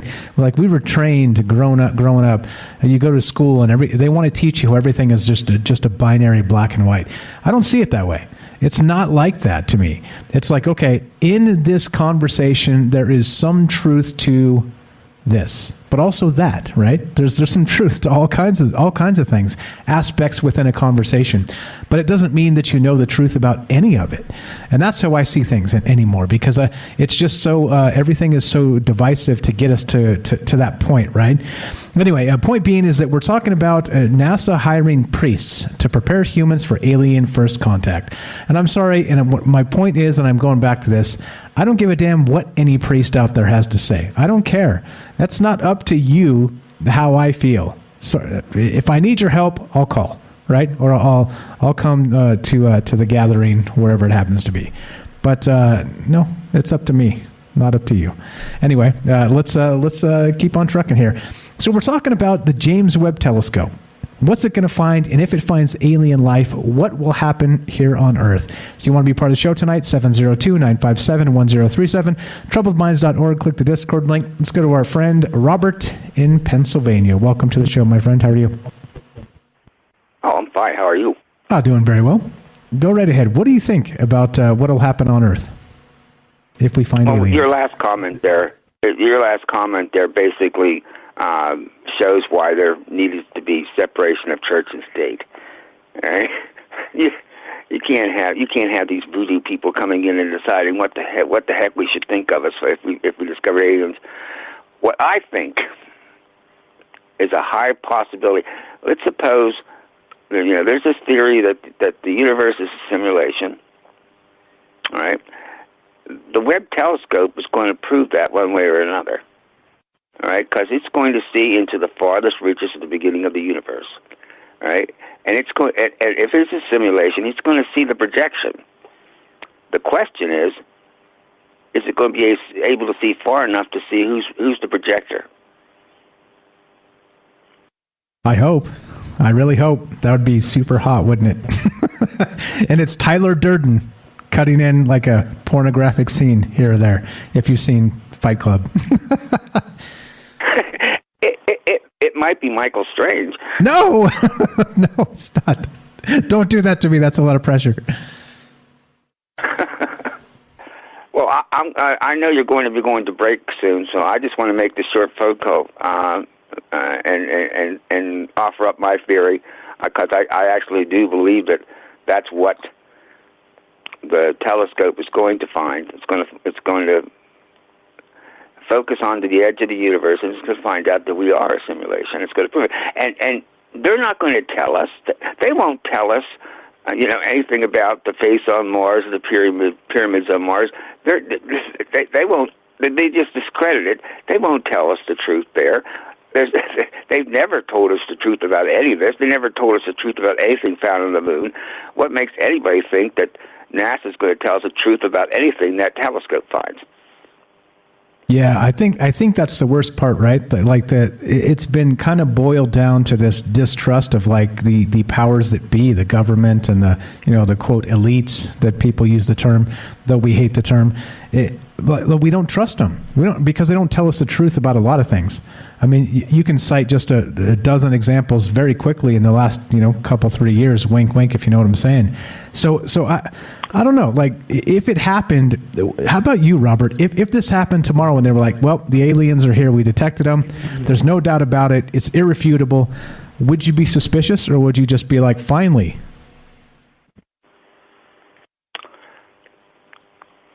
I'd be suspicious because I think that it's pretty convincing already that they already know aliens exist.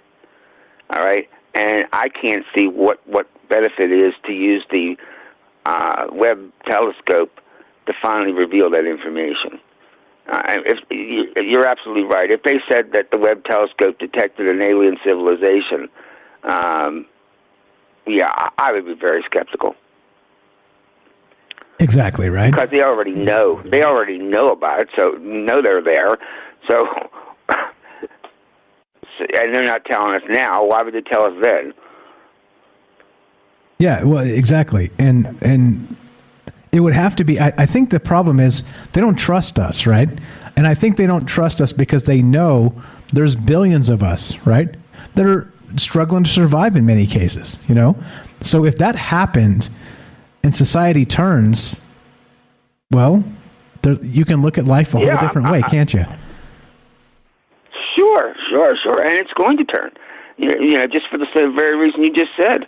Because there's far many more of us than there are of them. And if they squeeze us, and it's amazing they squeezed us so far. All right, and we haven't had the Paris Rebellion. All right, but that's only because they just need to squeeze a little bit more. Exactly. And they're going to. All right, they'll squeeze that little bit, and it'll cause all hell to break loose. All right, they can't help themselves. They can't help themselves. They're playing a huge monopoly game. They're determined to win. Their greed is overrun. They figure any information is power. That's why they don't share knowledge, information with us, because they want to hold all that information because they want to hold all the power. Exactly, and keep us locked into the system they've created. And that's the problem, right? Absolutely. Yeah, and that's why people like us will be very suspicious if this hits tomorrow morning. We'll be like, wait a minute, show us the aliens. Well, I want to see them, right? That's right. Because we're smarter than they are. You can't be smart and all your life is run by the collection of money, the pursuit of money. Those aren't smart people because they don't know how to be happy. They don't have to be happy with what they have. We are smart, all right, because we can be. And most of us are quite content with what we have, all right, but we don't. But we're also feeling that they're trying to take what we have away from us, and they have been trying for 40 years. But again, it comes down to power. Knowledge is power, and anything that they find out just adds what they consider adds to their power. They don't want to share that power with us. And here we are. Here we are. Not even trustful enough of the powers that be. If they told us tomorrow aliens are real, we'd be suspicious first. And that's very telling. We haven't trusted the powers that be since they assassinated John F. Kennedy. There you go. There you go. We know they did it. We know they did it. All right. It took a long time for people to come around and realize it, but it's too much. There's too much out there now. We know they did it. All right, because he wouldn't go along with their war plans in Cuba and Vietnam and the military-industrial conflict. The military-industrial complex just had him killed. That's all. I had him killed, and they set one of their agents up as the fall guy. There you go. Anyway, that's off the subject. All good. But I'm saying we haven't trusted the government since. Gotcha. Something changed that moment, that second in time, and it's not been the same since. Amen. And as you said, we are running out of time. You're the best, Robert. Always a pleasure. Thank you for the phone call. Thanks for your take. Talk to you later. Have a great night. Have a great night. Appreciate that. Good stuff from Robert there. He's got a book. Check it out. Scroll down. He's an author. He writes sort of like Rod Serling meets Philip K. Dick. Check it out. I'm reading his book. He sent me a copy. It's amazing. And, well, we're done. So the thing is this, right? I don't know. Like somebody in the chat there said, oh, we're not serious. The aliens are already here. We're not talking about that. We're talking about how will society react when the government says so. That's what we're talking about. Two completely different conversations. But anyway, whatevs. What do you think? It doesn't matter what I think. It only matters what you think. So we're done. If you're listening to us on the Fringe FM, stay tuned for Joe Roop Lighting the Void. If you're listening to us on any other platform, including the podcast feed, stay tuned for a third hour of Troubled Minds. And as we finish, you know how this goes. Let's change the cam. Be sure, be strong, be true. Thank you for listening. From our Troubled Minds to yours, have a great night.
right, so what we're going to do is a third hour of Troubled Minds coming up. The thing is, this conversation continues, right? There's a lot of good things to think about. There's a lot of bad things to think about. But of course, if you don't think about both, I think you're leaving something out of the equation. That's what we're doing tonight. Also, don't forget, stay tuned. So we're going to do a third hour of Troubled Minds, end around 1 hour from now, approximately 10 p.m. Then what we're going to do is take a little break. Going to get together with our compatriots, our brothers in arms. That would be Derek the Night Stalker. That would be James of Salcedo Paranormal. And we're going to get back and start about 10. Restart again, a whole nother show at 10:30 talking about the Matrix resurrections. So, well, you tell me. You tell me what's going on tonight. I hope everybody's doing well. Happy Monday. Like I said previously, don't be agitated because it's Monday, because Monday is just another beautiful day. 107, right? And we can get into 7 and gematria and some other things, but I think it's unnecessary at this point because we're talking about aliens.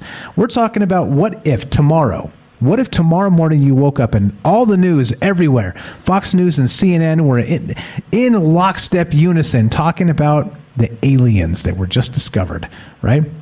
Would you be suspicious? What would you think? Would your paradigm change at all? Are you ready now? And that's what we're talking about. That's what we're thinking about. And that's what's going on here. So if you want to be part of the conversation, we're still taking your phone calls, and you can reach us at 702-957-1037. That's 702-957-1037. And we'll put you on the show. Easy as that.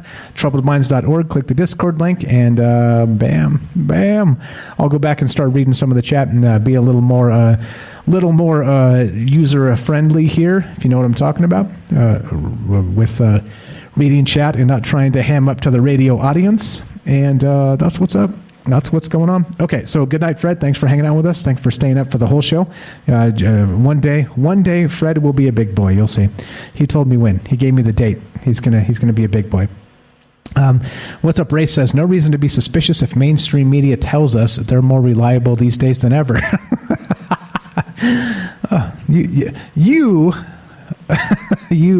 This guy's got jokes. Anyway, 702-957-1037, troubledminds.org. Click the Discord link.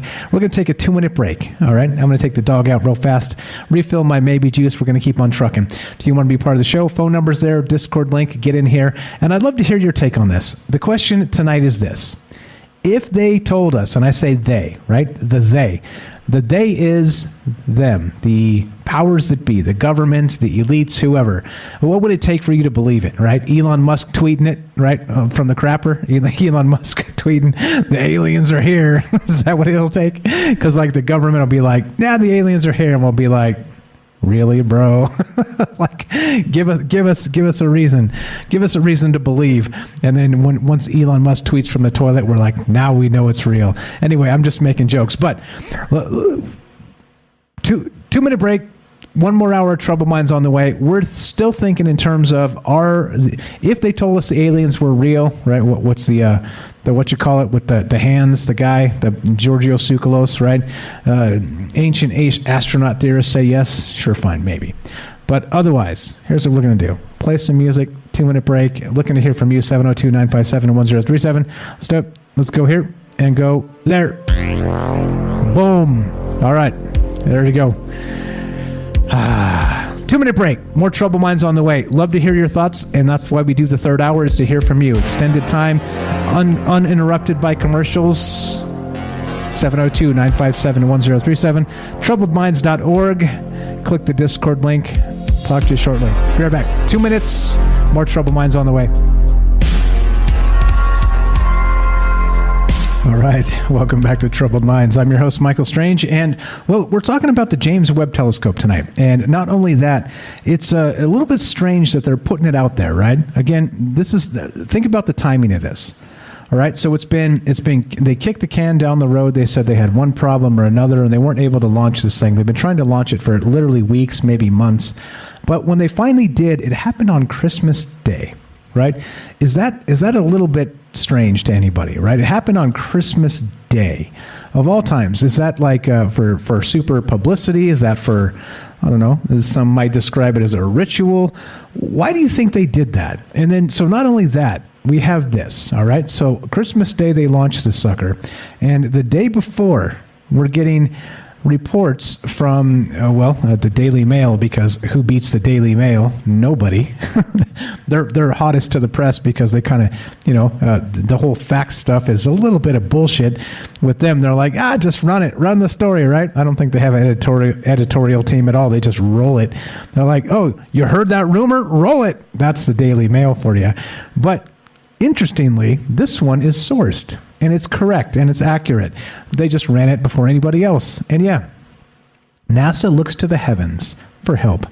Agency enlists 24 theologians, which is another way to say priests, right? 24 priests to assess how the world would react to the discovery of alien life on distant planets and how it might change our perception of gods and creation. So the question becomes what? Becomes why is NASA enlisting priests, right? Do they think, I'm not going to listen to a priest? Like, double hell no. So, well, I don't know. What are the answers here? And you got to wonder, right? Like when you have a government and like a power structure that is so far removed from what the world really is like, you hire consultants. You're like, shit, man, can you tell us what the world's really like out there? We got these sick pensions and, you get all this vacation time. Like, why is everybody so unhappy? We don't understand. Well, let me explain. No, too much. Let me sum up. And so they hire the priests. What? Come on, right? Like we talked about this. Jennifer called into one of our fire shows back in the day, and we were talking about the communion that happened on the moon, talking about some Masonic ritual that happened, well, outside of the Earth's atmosphere, almost like they were trying to contact some alien entity out there. Derek out there, the Night Stalker, we joke a lot about, well, only half joking, about the old ones, the great old ones, that H.P. Lovecraft himself actually believed. He got some of this stuff from trances, from dream states. He didn't make it up. He saw this. It existed somewhere. And so if aliens contact us in some capacity, explain this to me. Why are we trying to do communion on the moon? Why are we hiring 24 priests, theologians, by the way, because of, that's the better way to put it, because if you say priest, people get freaked out, right? Why are we doing that? You think they're like, check this out. Imagine this, right? Again, we're taking your phone calls, 702-957-1037, troubleminds.org. Click the Discord link. But the thing is this, right? Imagine this. They hire 24 of these priests. They bring them in, all right? Their first meeting, whatever's going on. What do you think that looks like? Do you think somebody's there and they go, all right, guys, now's the time. You have to tell us everything you know. What kind of spellcraft, what kind of portals can you summon? What kind of real shit's going on out there? Because tomorrow may be a different world. Right? Is that what's going on out there? I have no idea. I do not know, but you tell me. It's a little bit of weirdness here, right? We'll read some of this other article so you guys see what's going on with the 24 priests that NASA hired after they got the CTI, the Center for Theological Inquiry at Princeton University, that NASA back in 2014 donated $1.1 million to. It makes you wonder, right? It makes you wonder what's really happening out there. I think there's some strangeness to this.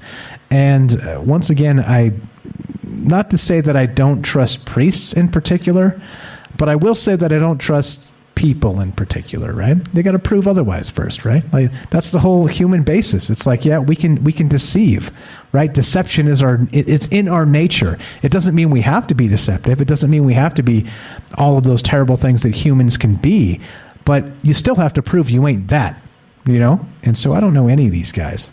And so to me, well, they're just priests. Right? Whatever that means. Whatever that means to you, I don't know.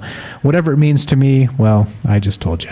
That's what. And I'm, again, not to demean priests. I'm sure there's some fantastic priests out there, right? But there's also some really, really scummy ones. And that's, well, because they're people.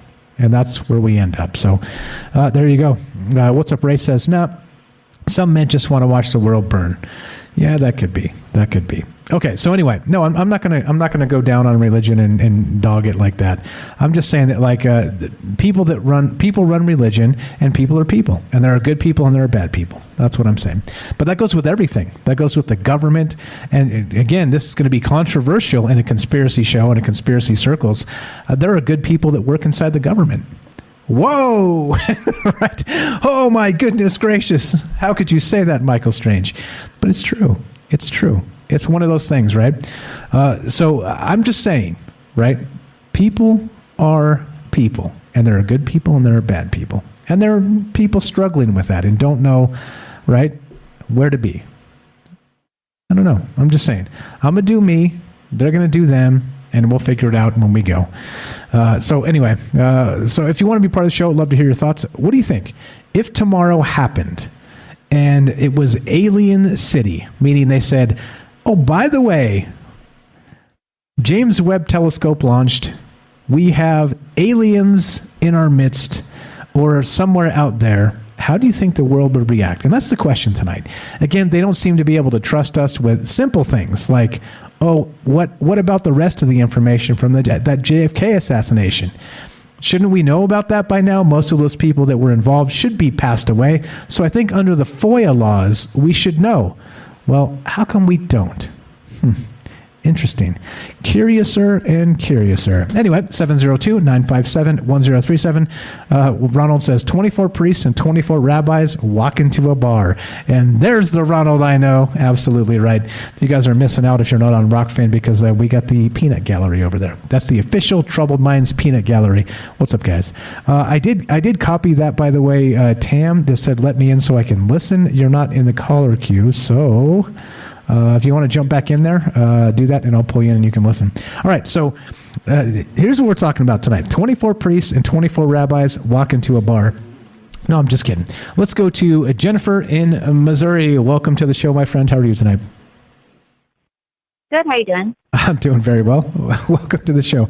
I'm having too much fun laughing at myself, but, well, what can you do? What do you think would happen if tomorrow they announce this? Do you think there would be bedlam? Do you think it'd be indifference or somewhere in between?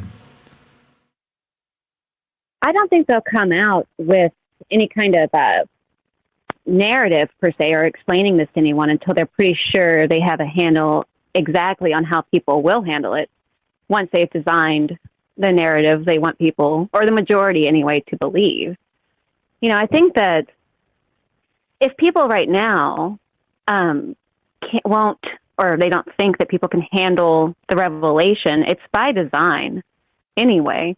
You know, forever, I think from the beginning of history, people have always believed in, like, gods in the stars and angels and demons and fallen angels and jinns and the fey courts and all of that stuff with the elementals. People have believed that since the beginning of time. You know, it's only when they started telling people that actually none of that stuff is true. And you know, even when you look at the religious aspect of it, they started telling people not to even look, not to even look at the stars or the planets, not to believe any of that, or to not even, you couldn't even practice astrology or, you know, speak to the dead. They discounted all of that. But they kept doing it themselves, you know. I mean, they didn't ever stop doing it. They're fixated, you know, like the governments of the world and all the religious bodies have always been fixated on the stars and the planets in the heavens since the beginning of time, and they still are, even with it's the point where we see every telescope and everything they're putting up there, trying to understand, like, the nature of it and what they are, and their effect on us, because they've known forever that it's affecting us, that it's tied into us and what we are, and that it has everything to do with us. And so they've been telling everybody forever not to look up, not to look at the stars or try to understand them, or even, I mean, most people, I mean, I can't even go out and name more than like 6 constellations, you know, or understand how the sun, you know, how it's going to change, you know, exactly where it's going to, you know, all these different things that people aren't paying attention to anymore. It was forbidden to pay too close attention or to even try to tell, you know, daily events, not to mention the beings that are associated with all the stars and planets. And even now, you know, bringing in these theologians and religious leaders to try to quantify how mankind should accept it or how they will reject it. It's really weird. And then when you think about, like, how they've always called it pseudoscience, all of this stuff that we talk about all the time, like when you're talking about cryptids or the paranormal or ghosts or anything, even with the way that people view the idea of alien life, it's a pseudoscience.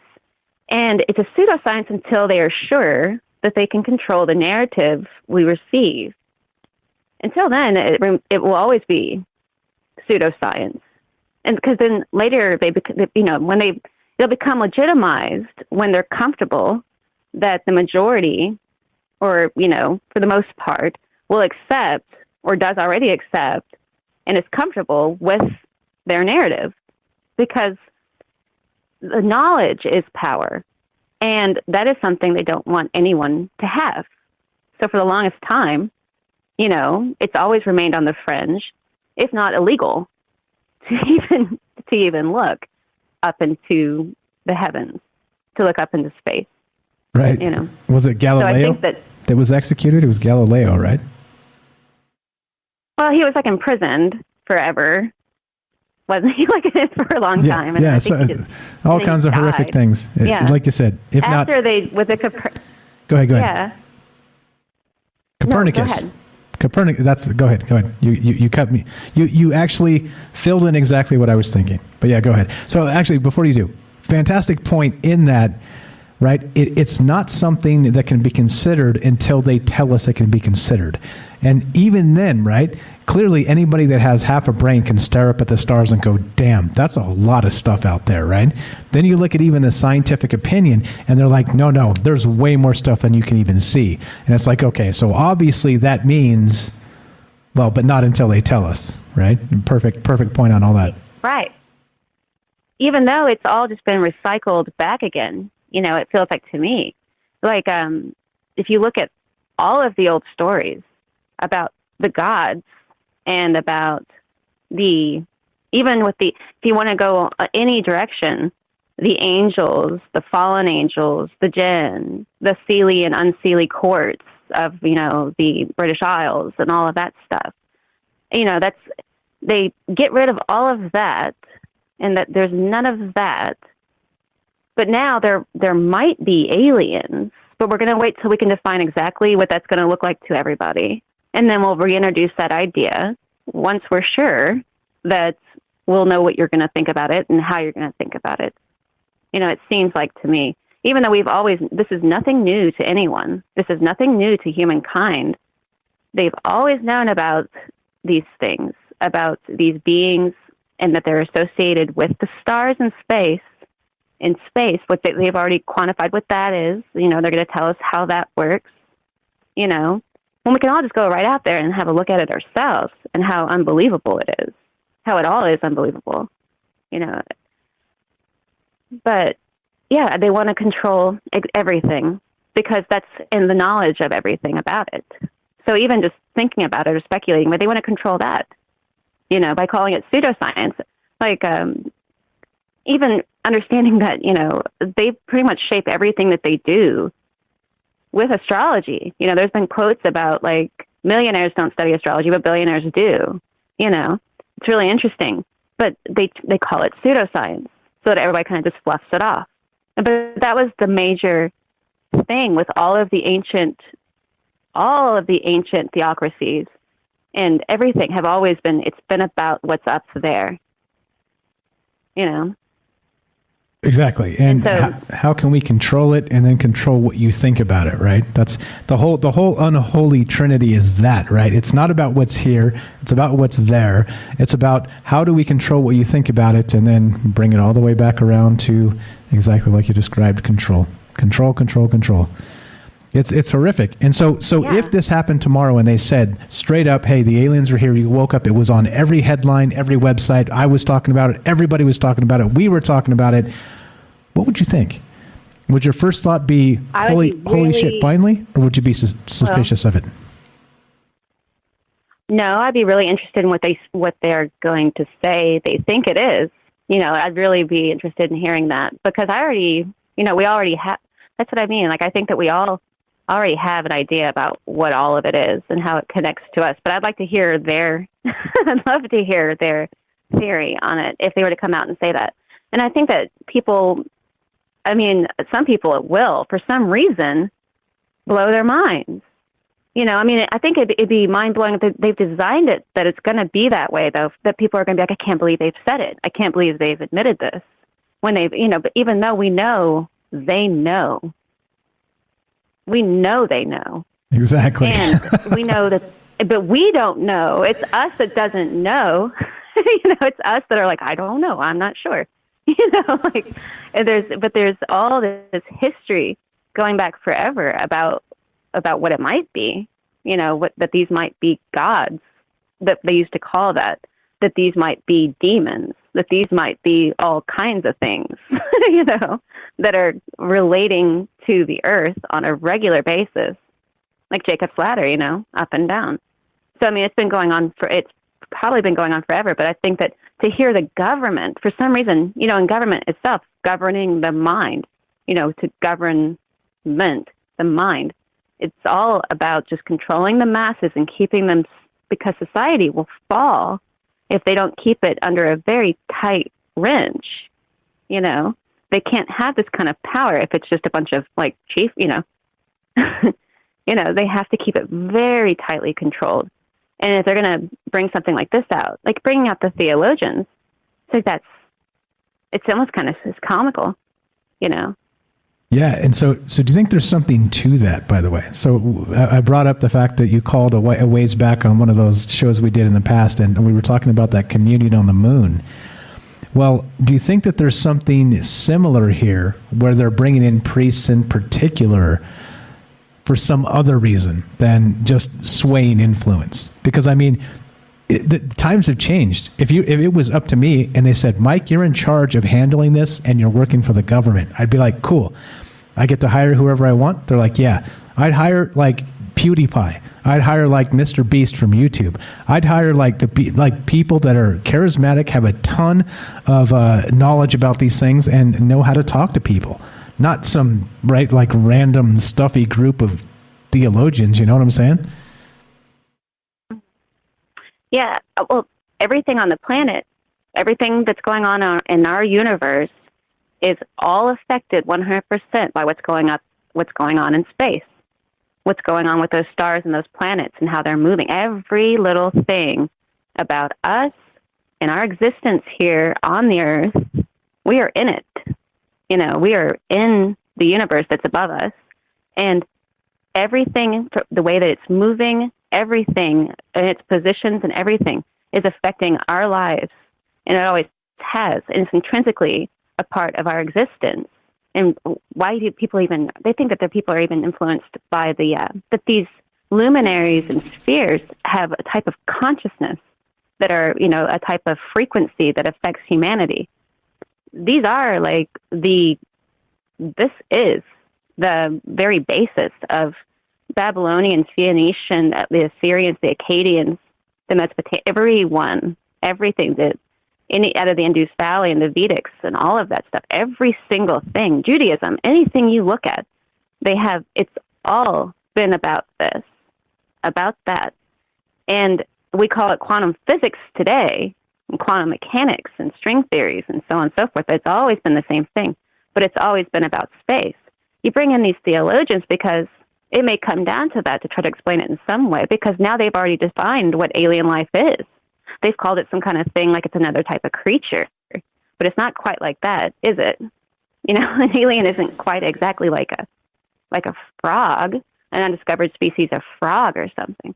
It's something much bigger than that. It's coming from the deepest of space when you go out there and look, you know, into that darkness and what's beyond that. It's coming from there. So you can't just come down to people and tell them it's alien life, like it's something, like you discovered a new form of, you know, tortoise or something. So they're going to have something. They're going to find a way to balance that, you know, right. If they ever did. And they're also going to want to control it. Again, control it. Back to the control. People already have their minds made up. They're either going to be afraid of it, or they're going to believe whatever they're told about it, or they already know what they think about it. Exactly. We got a theory here on why priests. You're going to love this. This is from Joe in Florida, our funeral director friend. He says, yeah, they got the priests because they're going to read us our last rites. Joe's always got, yeah. Well, he would know. I think he would have a pretty good handle on it. He would know. Yeah, for sure. Yeah. Yep. Amazing. Got anything else for us, Jennifer? Nope. No, I hope they do see some stuff up there. There's a lot to see. I hope they'll show it to us, because we don't have telescopes like that. So. Not yet. Yeah. Not yet. Wait till Elon Musk gets on the case. He's going to start making telescopes that are hopefully open source, so we can all tune into it and see whatever the hell we want to see. Jennifer, you are the best. Thank you so much for calling. Thanks for listening. Everybody give Jennifer a follow. She's got a YouTube channel. Scroll down. Link is in the description. And she talks about all kinds of stuff like we do. Aliens, the jinn, the angels, the demons, all the things. You hear her talking about it here. She's also talking about it there. Thank you so much, Jennifer. We'll talk to you soon. Have a great night. Thank you. Have a good night. Thanks, you too. There you go. Simple as that. The phone line works. Discord works. What do you think? This article here back in from the BBC Future, back in December of 2016, right? They were the headline here is, if we made contact with aliens, how would religions react? Well, you tell me. I have no idea. Again, like, think about it. Think about it in terms of answers are easy. And I say that and I mean that because they just are. Well, if you ask somebody their opinion and they tell you their opinion as the answer, well, it's just one opinion. It's not the answer, but it's easy because you can say, well, here's what I think. All right. But if you get a bunch of opinions, then it gets sloppy. And then the answer is not so easy. And that's what this is about. That's what this has always been about. Great stuff from everybody tonight, as usual. I always say it that you guys are our secret weapon, the secret weapon of troubled minds. And now you know. Now you know. You've heard it, and now you know what's going on. And so as we continue here, we're going to keep on taking calls. We're going to go for, let's see, another 30 minutes approximately. So if you want to be part of the show, 702-957-1037. That's 702-957-1037. I'm going to put the phone number up. And then you could click the Discord at troubledminds.org and come join the Discord and hop in here and be on the show just like our good friend Tam Bam. Tam Bam in South Africa. Welcome to Troubled Minds. How are you? I'm good. How are you? Doing very well. You guys are all like super like radio pros now. You let me ramble in between and then you unmute yourself because you know you're next. And I'm telling you, you guys are on the ball. This is amazing. Well, I have been with you for long enough to know what's what. I know. That's what I'm saying. We've all grown up together and it's kind of cute. I love it. Yeah. So I wanted to just go ahead. Okay, so I'm really not concerned. I just want to know, with the priests that they're bringing in, I'm going to say priests or theologians. Priest is better. It sounds more. Let's go with priest. It sounds creepier. Okay, so everyone does that. I'm a Christian, right? But I'm not a Christian who goes to church because I don't like one person telling me their version of this verse and what they think happened there. It's just not my style. I think it's indoctrination. So my question is what is it, priests from different religions or is it one religion? Or have they got a rabbi and a Catholic priest and all different kinds so everyone can get some kind of clarity? Or is it one, like the Catholics? So sorry for anyone who's Catholic, or is it just the Catholics? Because if it's just the Catholics, then we're in fucking trouble.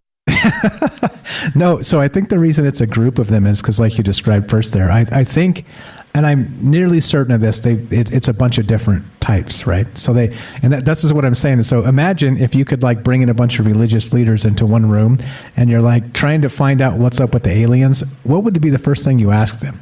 Would it be like I described, hey, are you guys holding out any kind of, ritual shit you're not describing to us? Because if so, we need to know about it now. It's more like, what are you hiding from us? Not right. If. Exactly. Yeah. So the thing is, and my problem is, and I will stand by it, you cannot have a few people tell you what they're seeing or how they perceive it, because it's still their perception. They need to release this to everybody so everyone has their perception. Because whether we like it or not, we do fall under one consciousness. And everyone's opinion is yes, it's all everyone's opinion, but it's all very important. We all matter. And we can't have a few people indoctrinate us with their opinion. And communion on Mars? For who? Yeah, exactly. Jesus didn't go to Mars. Jesus came to Earth. Oh, sorry. I'm sorry. Communion on the moon. If I said Mars, I meant the moon. So the Apollo landing. I'm sorry. That was me. I've got Mars in my brain. Yeah, I do that too. I say Mars, moon all the time. I switch them. No, yeah. It's okay. It's okay. Yeah. So it did happen in the Apollo landing. It did happen. They actually like went off radio for a second so they could do their little communion ritual on the moon itself. And the weird part about that thing is that we talked about it back when we did that secret space program show, and Jennifer called in and brought it up. And it's like, so what were they trying to contact? Like there, it seemed like there was a ritual contact thing happening now that they were finally outside the bounds of the Earth. You know what I'm saying? It's like they were kind of, ritually trying to, I don't know, contact what? Well, she's right. It does sound like a ritual, and it does not sound like communion. Because firstly, communion is actually an act in remembrance of Jesus, sharing the wine for his blood and the bread as his body. It's just a remembrance. That's all it is. It's not like this calling of divinity or whatever. So it couldn't have been communion. It had to be a ritual. Right, exactly. And they didn't have the appropriate things, right? I mean, they had a moon lander, for crying out loud, and so I don't know. You can call it whatever you want to call it, but it is definitely some weird ritual on the moon that they actually clicked off. Oddly enough, too, right? Even back in the late '60s, why do you think you would piss people off if you did it like a Catholic communion, right? Because of the Protestants and the regular Christians and all the rest of the. Like we were too embarrassed then to even put it live on the air, like live on the radio transmission. So they kind of clicked over and did it in private. It seems like it was a hidden thing, and we talked something's about, up, right? Something's up. Yeah. I'm sorry. If you are a religious person and you believe in your faith wholeheartedly, you don't care who you're talking to. You will do your thing in praise of your religion. You wouldn't do it privately, you do it publicly. So it really does all stem to some kind of ritualistic thing. Who are they calling? What? But the thing is, they're not even going to tell us with the James Webb telescope. They're not going to tell us. I've said this before, is that they have to tell you what they're doing. Okay, so they release this telescope, just the way China said they're going to the dark side of the moon. They told you they were doing this, and then they landed. Have you heard anything from it? No. I mean, I just watched a Chinese program last night called something about lunar sea or something like that, the lunar ocean. And that's the only thing I can actually quantify that maybe they're releasing that information from the dark side of the moon, because it all makes sense. They're not going to tell you what's happening with James Webb. They tell you, we released the telescope and maybe we found this and maybe we found that, but they're not going to give us all the information. No fucking way. Who are we? We're just individuals. We're the plebs, the unwashed masses, Tam. We're nobody. But exactly. But together, we're somebody very important, aren't we? Well, that's the thing, and I wish more people realize that, is that we actually the majority rules. But also the majority of money rules, and that sits with the minority, which is disgusting. Fucking actually. Yeah, 100%. 100%. Robert, go ahead. Yeah? No, go ahead. No, carry on. Robert on Rockfin says, my father always told me never to buy a car at a lot that features a Christian message on a portable sign. He said they'll cheat you and the Lord both. Well, exactly right. And this is my thing. I mean, you guys know, like I said, I'm a Christian, but I'm not going to go to church and listen to some person tell me everything, because firstly, context, and secondly, you weren't there. And thirdly, it's a King James Bible, and King James wasn't even a Christian. So, shush. Don't talk to me. Yeah, and then tell you, have the audacity to tell you your interpretation might be wrong. You know, I will. If I'm one of those people, if I don't, I will stand up. If I ever go to church service and I disagree, I will stand up and say, you're wrong. So. Oh, shit. I'm sure that goes over well. No, well, that's why I don't go, right? Exactly. Well, that makes perfect sense now. Yeah. It's okay. It's rough. I don't know. So what would happen with you? All right. So if tomorrow morning you wake up on every newspaper, on every website, on every television channel, they're saying the aliens are here, confirmed. Everybody's in lockstep. All the propaganda, even the opposing propaganda, is now in the same boat, and they're telling you, "Hey, aliens are here." How would you feel? I would do exactly what Jennifer said. I would want to know more. I want to know how they firstly would tell us. Secondly, what their opinion is, and thirdly, we need evidence. But also, saying all that, we know of all the technology and the holograms and the UAPs that are human-made in any case. We know that's all there. So would we take it at face value, or would we be scared, or would we be skeptical? I would say I would sit more on the skeptical side. Because why would they tell us now? They would be in so much trouble because they've been lying for all these years. They don't want to be caught out. So that there would be some kind of deception plan saying, oh, we didn't know and everything else was a hoax, but this is real. How would we even believe them? That's exactly the question. Yeah, no, same you and me both. We'd be like, wait, where is this coming from? Let's find the actual source, because if I'm listening to Don, no offense, Don Lemon or Sean Hannity or both tell me about aliens, those guys can fuck right the fuck off. I'm not doing that. I'm not taking this from a propagandist, okay? Period. Because they just pay they say what they're paid to say, and that's it. And so every once in a while you'll get some journalist have a crisis of conscience after they sucked in tens of millions of dollars, then they swap networks and then do it for the other side. You're like, oh, there's a crisis of conscience.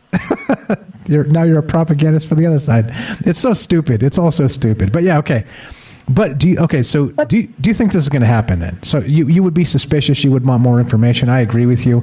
You'd be suspicious. Do you think something's going to happen with this James Webb telescope? Do you think they are going to find maybe an alien techno-signature or something like that? Well, they claim to say that James Webb telescope can see, what happened after, creation or the Big Bang, and they can see 200 million years after a certain event, and they could see how a black hole was formed or planets disintegrated. I mean, come on. You can see that from light years? How would that even work? I'm not saying I know everything and I'm a scientist, but logically, how would you see creation? Okay. The beginning of creation. It's complicated, but here's the nutshell.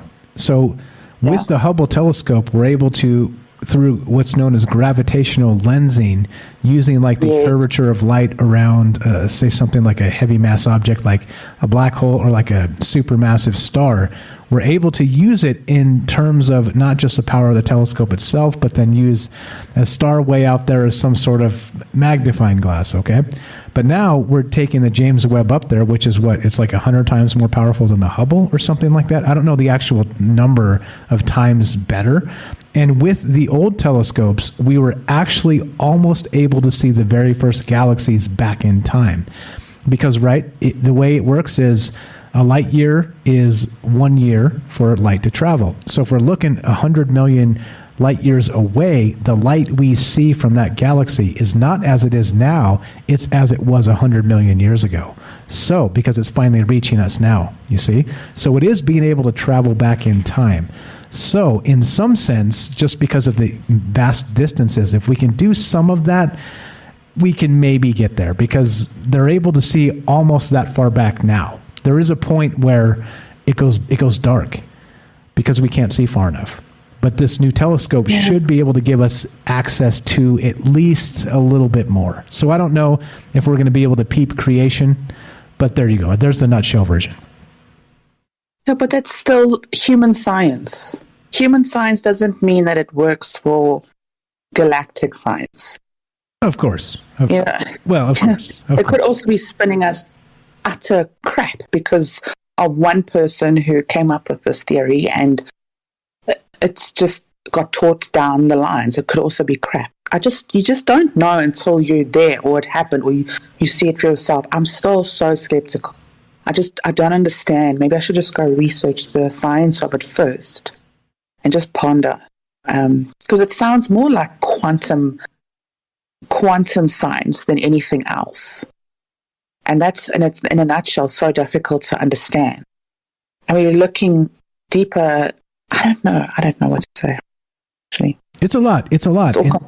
No, I agree. Do I think it's possible to view like the Big Bang or the beginning or whatever they want to call it? I don't think so. I think there's going to be some sort of barrier, of course, because at some point there has to be.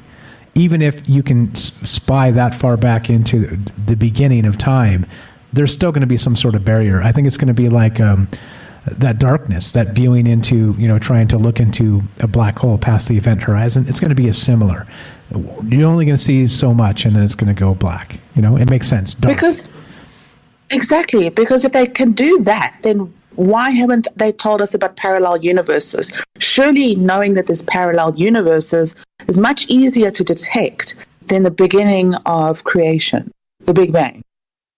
Then why aren't the easier stuff being known than something that's actually so difficult to comprehend? You got me. There's debate about all that too. Like some of the astrophysicists say that no, that stuff is not even real. It's theoretical. And some say no, there's stuff to suggest it's real. The dark matter stuff, the primordial black holes. There's a lot. Like I'm really super into it, more than your average person, but clearly not like your standard astrophysicist. But yeah, I'm with you. It's a lot. But isn't it like, throw all that out?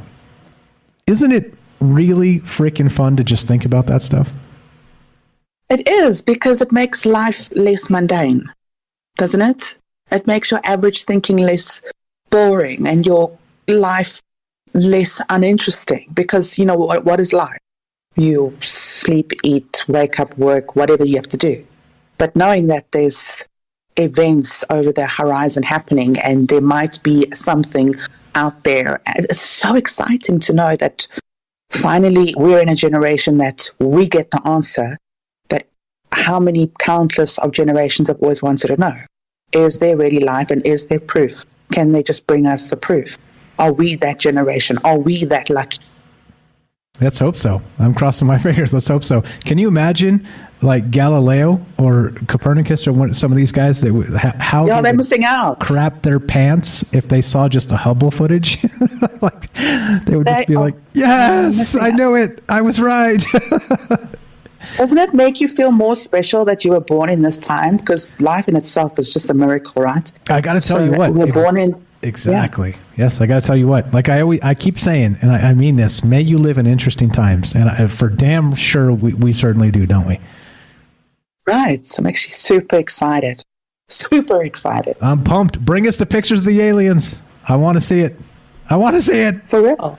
And I'm also skeptical. They've been fear-mongering us for so long through movies that are they doing this to, the planned alien invasion or contact, where they fear-mongered us so much, and when they are here, then the government will say, stay close, we'll protect you from the bad aliens, don't worry. And then we are subject to their, I don't know what it is. We're once again, we're slaves to the government. To the information that they allow us to have. Mm. And it's a shame. It's a shame. Yeah, you're seem to be. Go ahead. Well, why can't we just be free and just have everything? Own nothing, happy with it.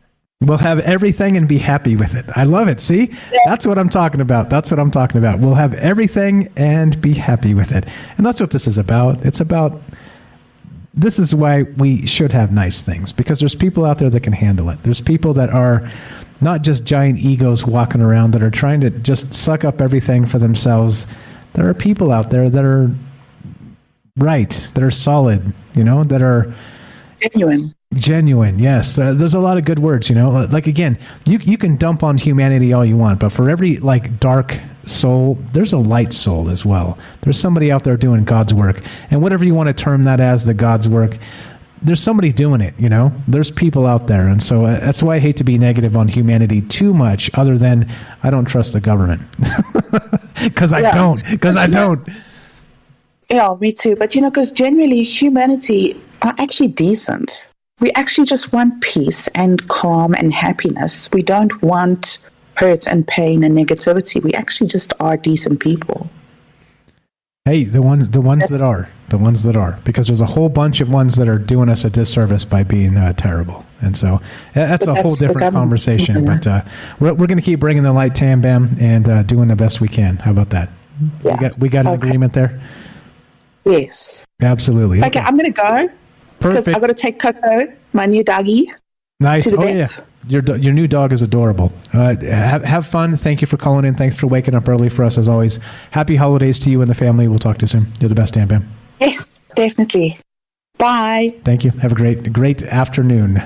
All right, let's roll. Thank you. Let's keep on going. We got more. There's more. There's always more. We got Jay in New York on the line, which we're going to go to in just a moment. We're going to jump to Joseph real quick first. Let's go to Joseph in Iowa. What's up, my friend? Welcome back to the show. What's on your mind, my man?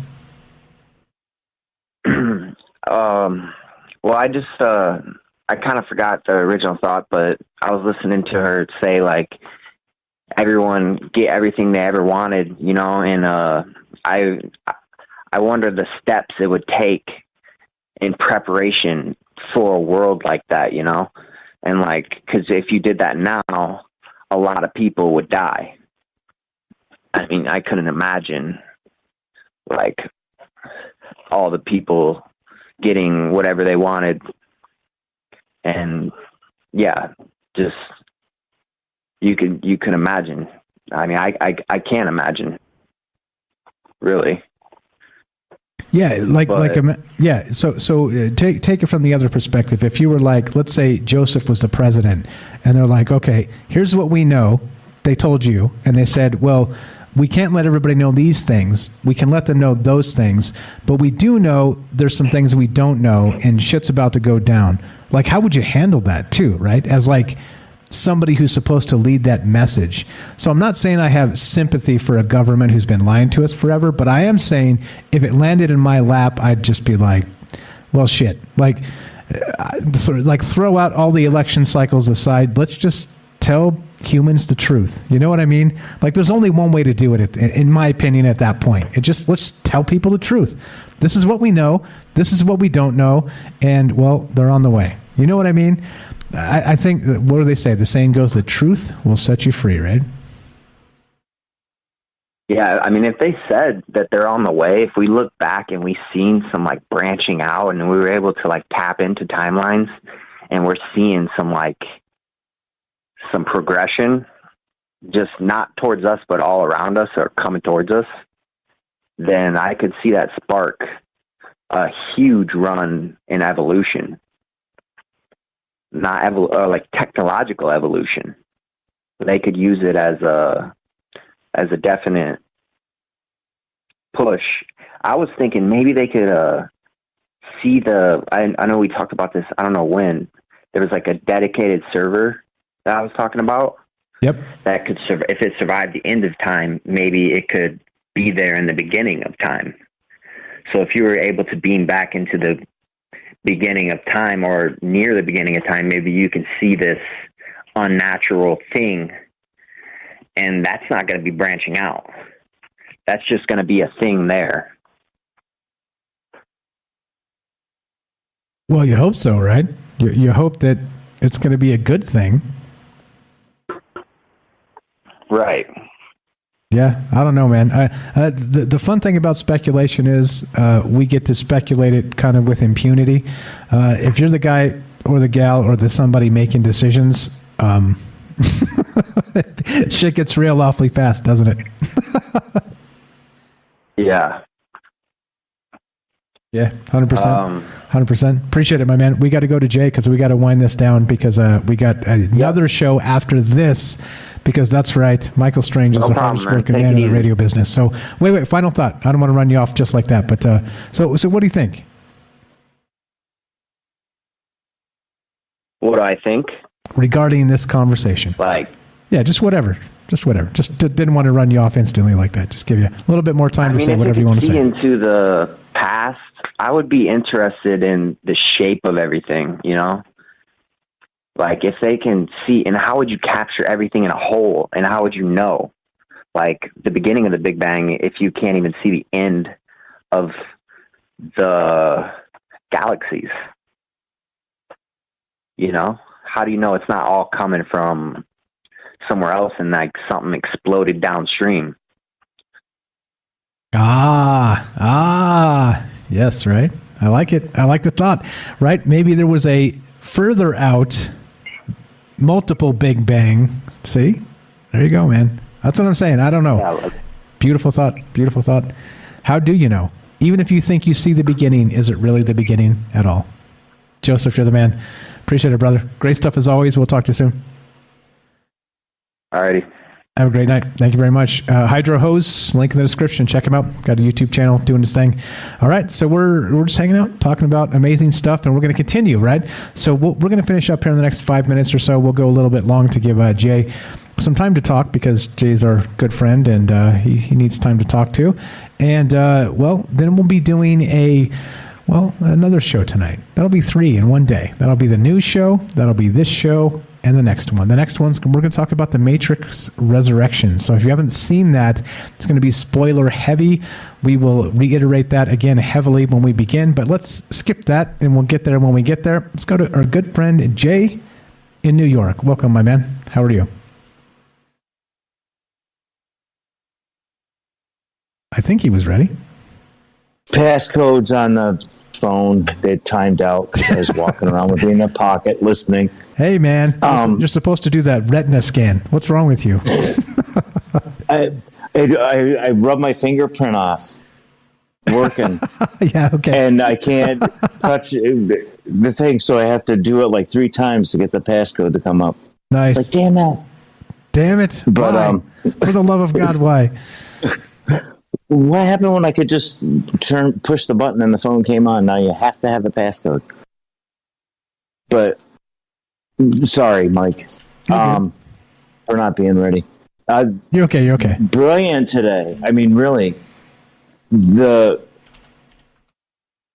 saying that thing is 80 million years it can see, 80 million light years away. Is that? Am I making that up, or was it 20? Or how far back can it see? With the light coming all the way across the galaxy at 1 year. No, we're talking billions. I think the universe is, by best estimates, around 13 billion years old. So that's how many light years away the Big Bang is postulated to happen. So yeah, 13 billion-ish, somewhere in that range. And this satellite that we just threw up on Christmas Day, so it's kind of out of the news cycle to bring up the other conversations. Can see back that far? That's what they're thinking? They can do that? Yeah, that's the hope. We'll see. So that's what's going to happen. We'll find out in approximately 6 months, as if they're honest with us and the imaging we get back. But that they're hoping they'll be able to see as far back as possible to the Big Bang era. So yeah. That'd be approximately 13 billion years by modern science estimates. Yep. So now you're going to hire on 24 theologians because they're not all priests. Because we know how priests work out in that show that we had the other extra show about. I won't spoil it for anyone. What was that show? The Midnight Mass. Midnight Mass. Yeah. Priests are horrible. But, so you add all those people in. Why wouldn't you add the geeks and the dorks and the sci-fi guys in there and let them all live stream it? You paid $80 billion for the thing to send it up there. That's where I was getting my 80 from, I think. Yeah. I think 8 to 10 billion was the overall cost of the James Webb telescope. So yeah, and then being able to see back 12.8 or 13 billion light years. Yeah, you go wild stuff. So what do you think about the conversation then, though? If this shit went down tomorrow and they said, "Hey, by the way, the aliens are here," what would you say? What would you think? What would you do? Well, what would I do? Yeah. I would probably do the same thing you did. Probably have a really late breakfast and throw myself into all the news that was coming up. I'm not going to make it in today. Just I'd be too busy reading if I did come in. But that's probably what I would do. But I think, we riot during, soccer games and basketball games and World Series winning and all that stuff like that. There'd be people throwing bricks through windows and everything, I really think that would happen just because people would freak out, They would, some people have been taught their whole life to deny the idea of it. I don't know. I don't want to keep you, Mike. I really don't, because I'm really interested to see how this Matrix show works out shortly. All right. We're on a schedule. We got plenty of time. So we just have to dip out for about 10 minutes or so I can make a new thumbnail and do the thing up again and talk to James and Derek real quick. But we're okay. So we got another 10 minutes for you or so. So go ahead. Go ahead. What are your thoughts on this? Actually, if you want to, and I would appreciate it very much, give me like 60 seconds, because us old guys got to hit the loo once in a while. If you want to tell us your thoughts, I'll get you on a speaker and I'll step away and be right back. Pretty please. That's fine, Mike. Yes. Go right ahead. Jay in New York, take it away. Your show for 60 seconds. Be right back. Thanks, Mike. I really think adding the religion and everything else like that into that is like they're coming back to with the things that I saw in the chat and the other callers about, they've been telling this stuff in movies forever, how did they come up with the idea that that's where they wanted to point at? You're not, you're going north, south, east, west, X, Y, Z, you're pointing in a certain direction, and that's not really the only direction you're going to be looking at it. Why'd you pick that direction? Do they know something biblically? Because is that why they asked the priest? Does it have something to do with all the other things that we talk about, ancient structures and all that, people looking into why you build things certain ways? I mean, how much stuff have they been hiding from us forever and ever? If they came out and they told us about it now, I mean, I really think a lot of people would probably not be happy, because it would prove that we've been lied to for millennia. I don't really know if I agree with the religion aspect of it, because I really think that, we should get the sci-fi guys in there. Let them take a look at the pictures and come up with the ideas that they think. Maybe share it with everyone. Yeah, I think the thing is, thanks for the breather there.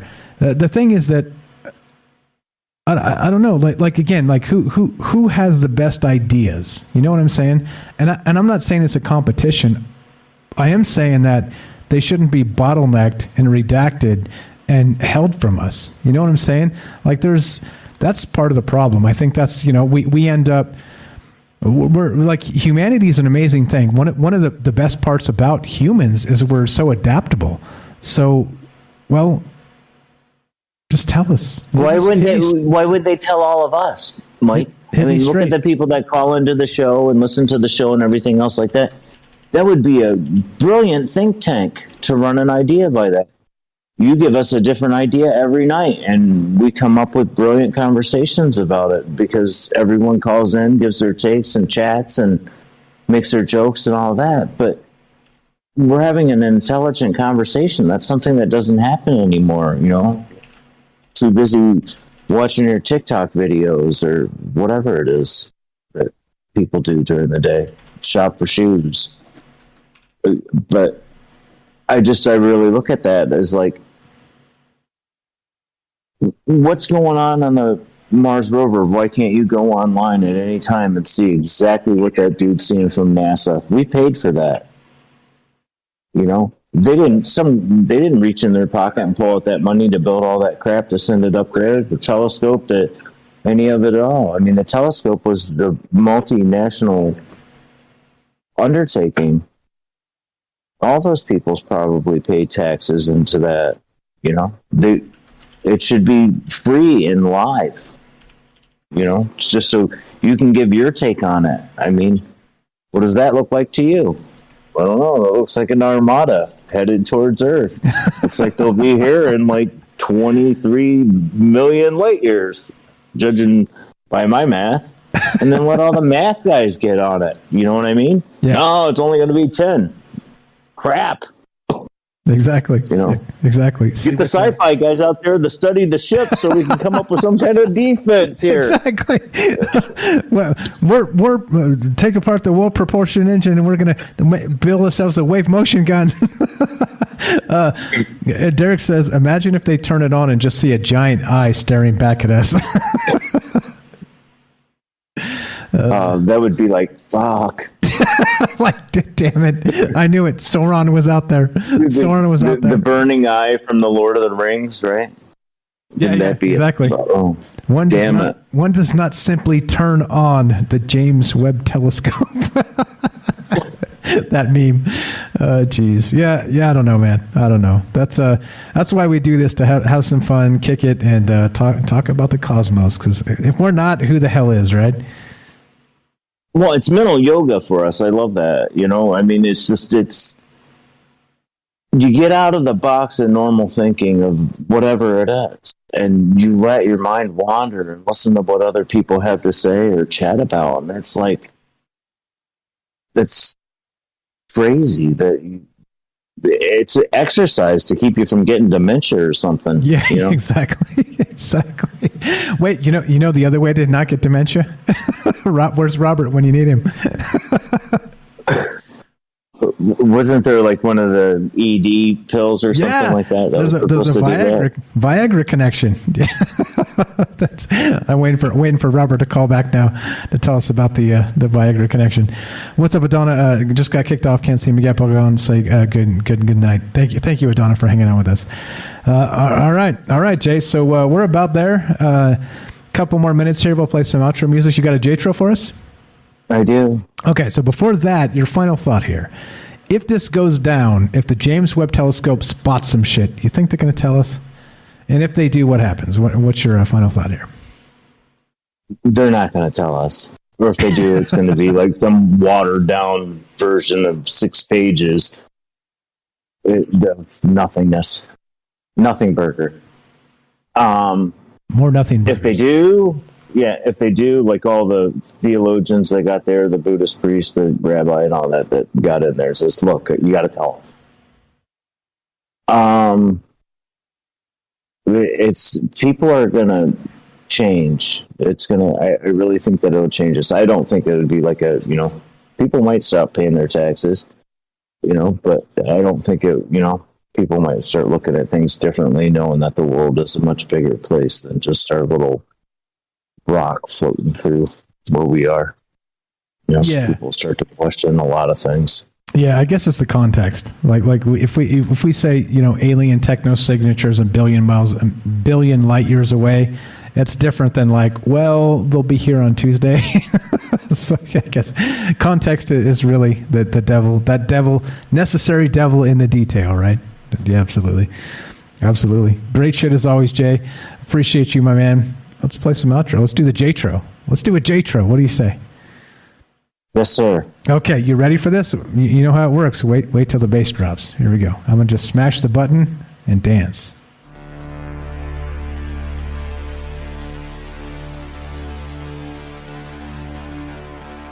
Cool. It gives me time to find it.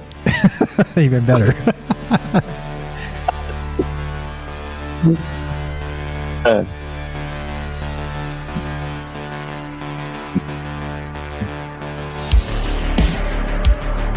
The only way to make sense out of change is to plunge into it, move with it, and join the dance. That's Alan Watts. Nice. I love it. So pertinent. On point as usual. Jay, you're the best. Good stuff. Good stuff. If you guys love the show, please spread the word. You want to help us, there's a Patreon, there's a Rockfin you can sub up to. You can sub up on the Twitch channel. You can find all those links at troubledminds.org. If you don't want to pay and you love the show, spread the word. Listen to the podcast feed. There's ads baked in. Pennies come this way. Pennies add up. Appreciate that very much. And that's it. We're done. The bad news is we get to do this, Jay. The bad news is we're done. The good news is, God willing, in approximately 20 minutes, 21 minutes, we got another show coming up right now. We're going to be talking about The Matrix Resurrections, right? That new movie. So I can't stress this enough. If you're going to hang around for the last one, thank you for spending your time with us. I appreciate it. I'm honored by that. I'm always honored by that. However, spoiler alert. Spoiler alert. Don't jump into that one not having seen the movie or minding spoilers, because it's going to suck if you're like, oh, they blew it for me. I got a spoiler, by the way. I'll tell you in the next one how I got screwed on a spoiler. It's like the most like cliffhanger moment of the whole movie, and I saw a Google News feed. I'm like, fuck, why? Why would you put that in the headline on like 2 days after the movie came? I was so mad. So we're not going to do that here. We'll do it there. Spoiler alert. Jay, let's get the hell out of here, bro. I'll take the spoilers from you guys. Just like I want to hear the aliens come from you. I'm sure we'll get an extra show that day. Yeah, hell yeah. We'll probably get 2 extra shows that day. Might have a marathon. Exactly, the marathon. The alien marathon. The aliens are invading Troubled Minds marathon. Oh, boy. All right, so as we finish, you know how this goes. We'll be back in approximately 20 minutes with Derek and James, and we're going to do The Matrix, the Zeitgeist discussion, and it goes a little something like this. Be sure, be strong, be true. Thank you for listening. From our troubled minds to yours, have a great night, and we'll see you in about 20 minutes. If you're on the podcast feed, well, that will also be on the podcast feed. You can catch it there. Heavy spoiler alerts. I can't stress it enough. I'm going to say it like hell when we start that as well. But let's go. Let's get the hell out of here, Jay. Wet Chihuahua, engage. Ow. Catch you guys later in about 20 minutes. We'll see you then. Thanks, Jay. Good night, Thanks, Mike. everyone, for hanging out with us. Here we go. My dog's back here chewing on a box. She's so bad. All right. They all are. They all are, exactly. All right. I'll let you go, man. Get your stuff together. I won't be there. I'll take the spoilers from you. Sounds good. Catch you in a bit. Michael Str-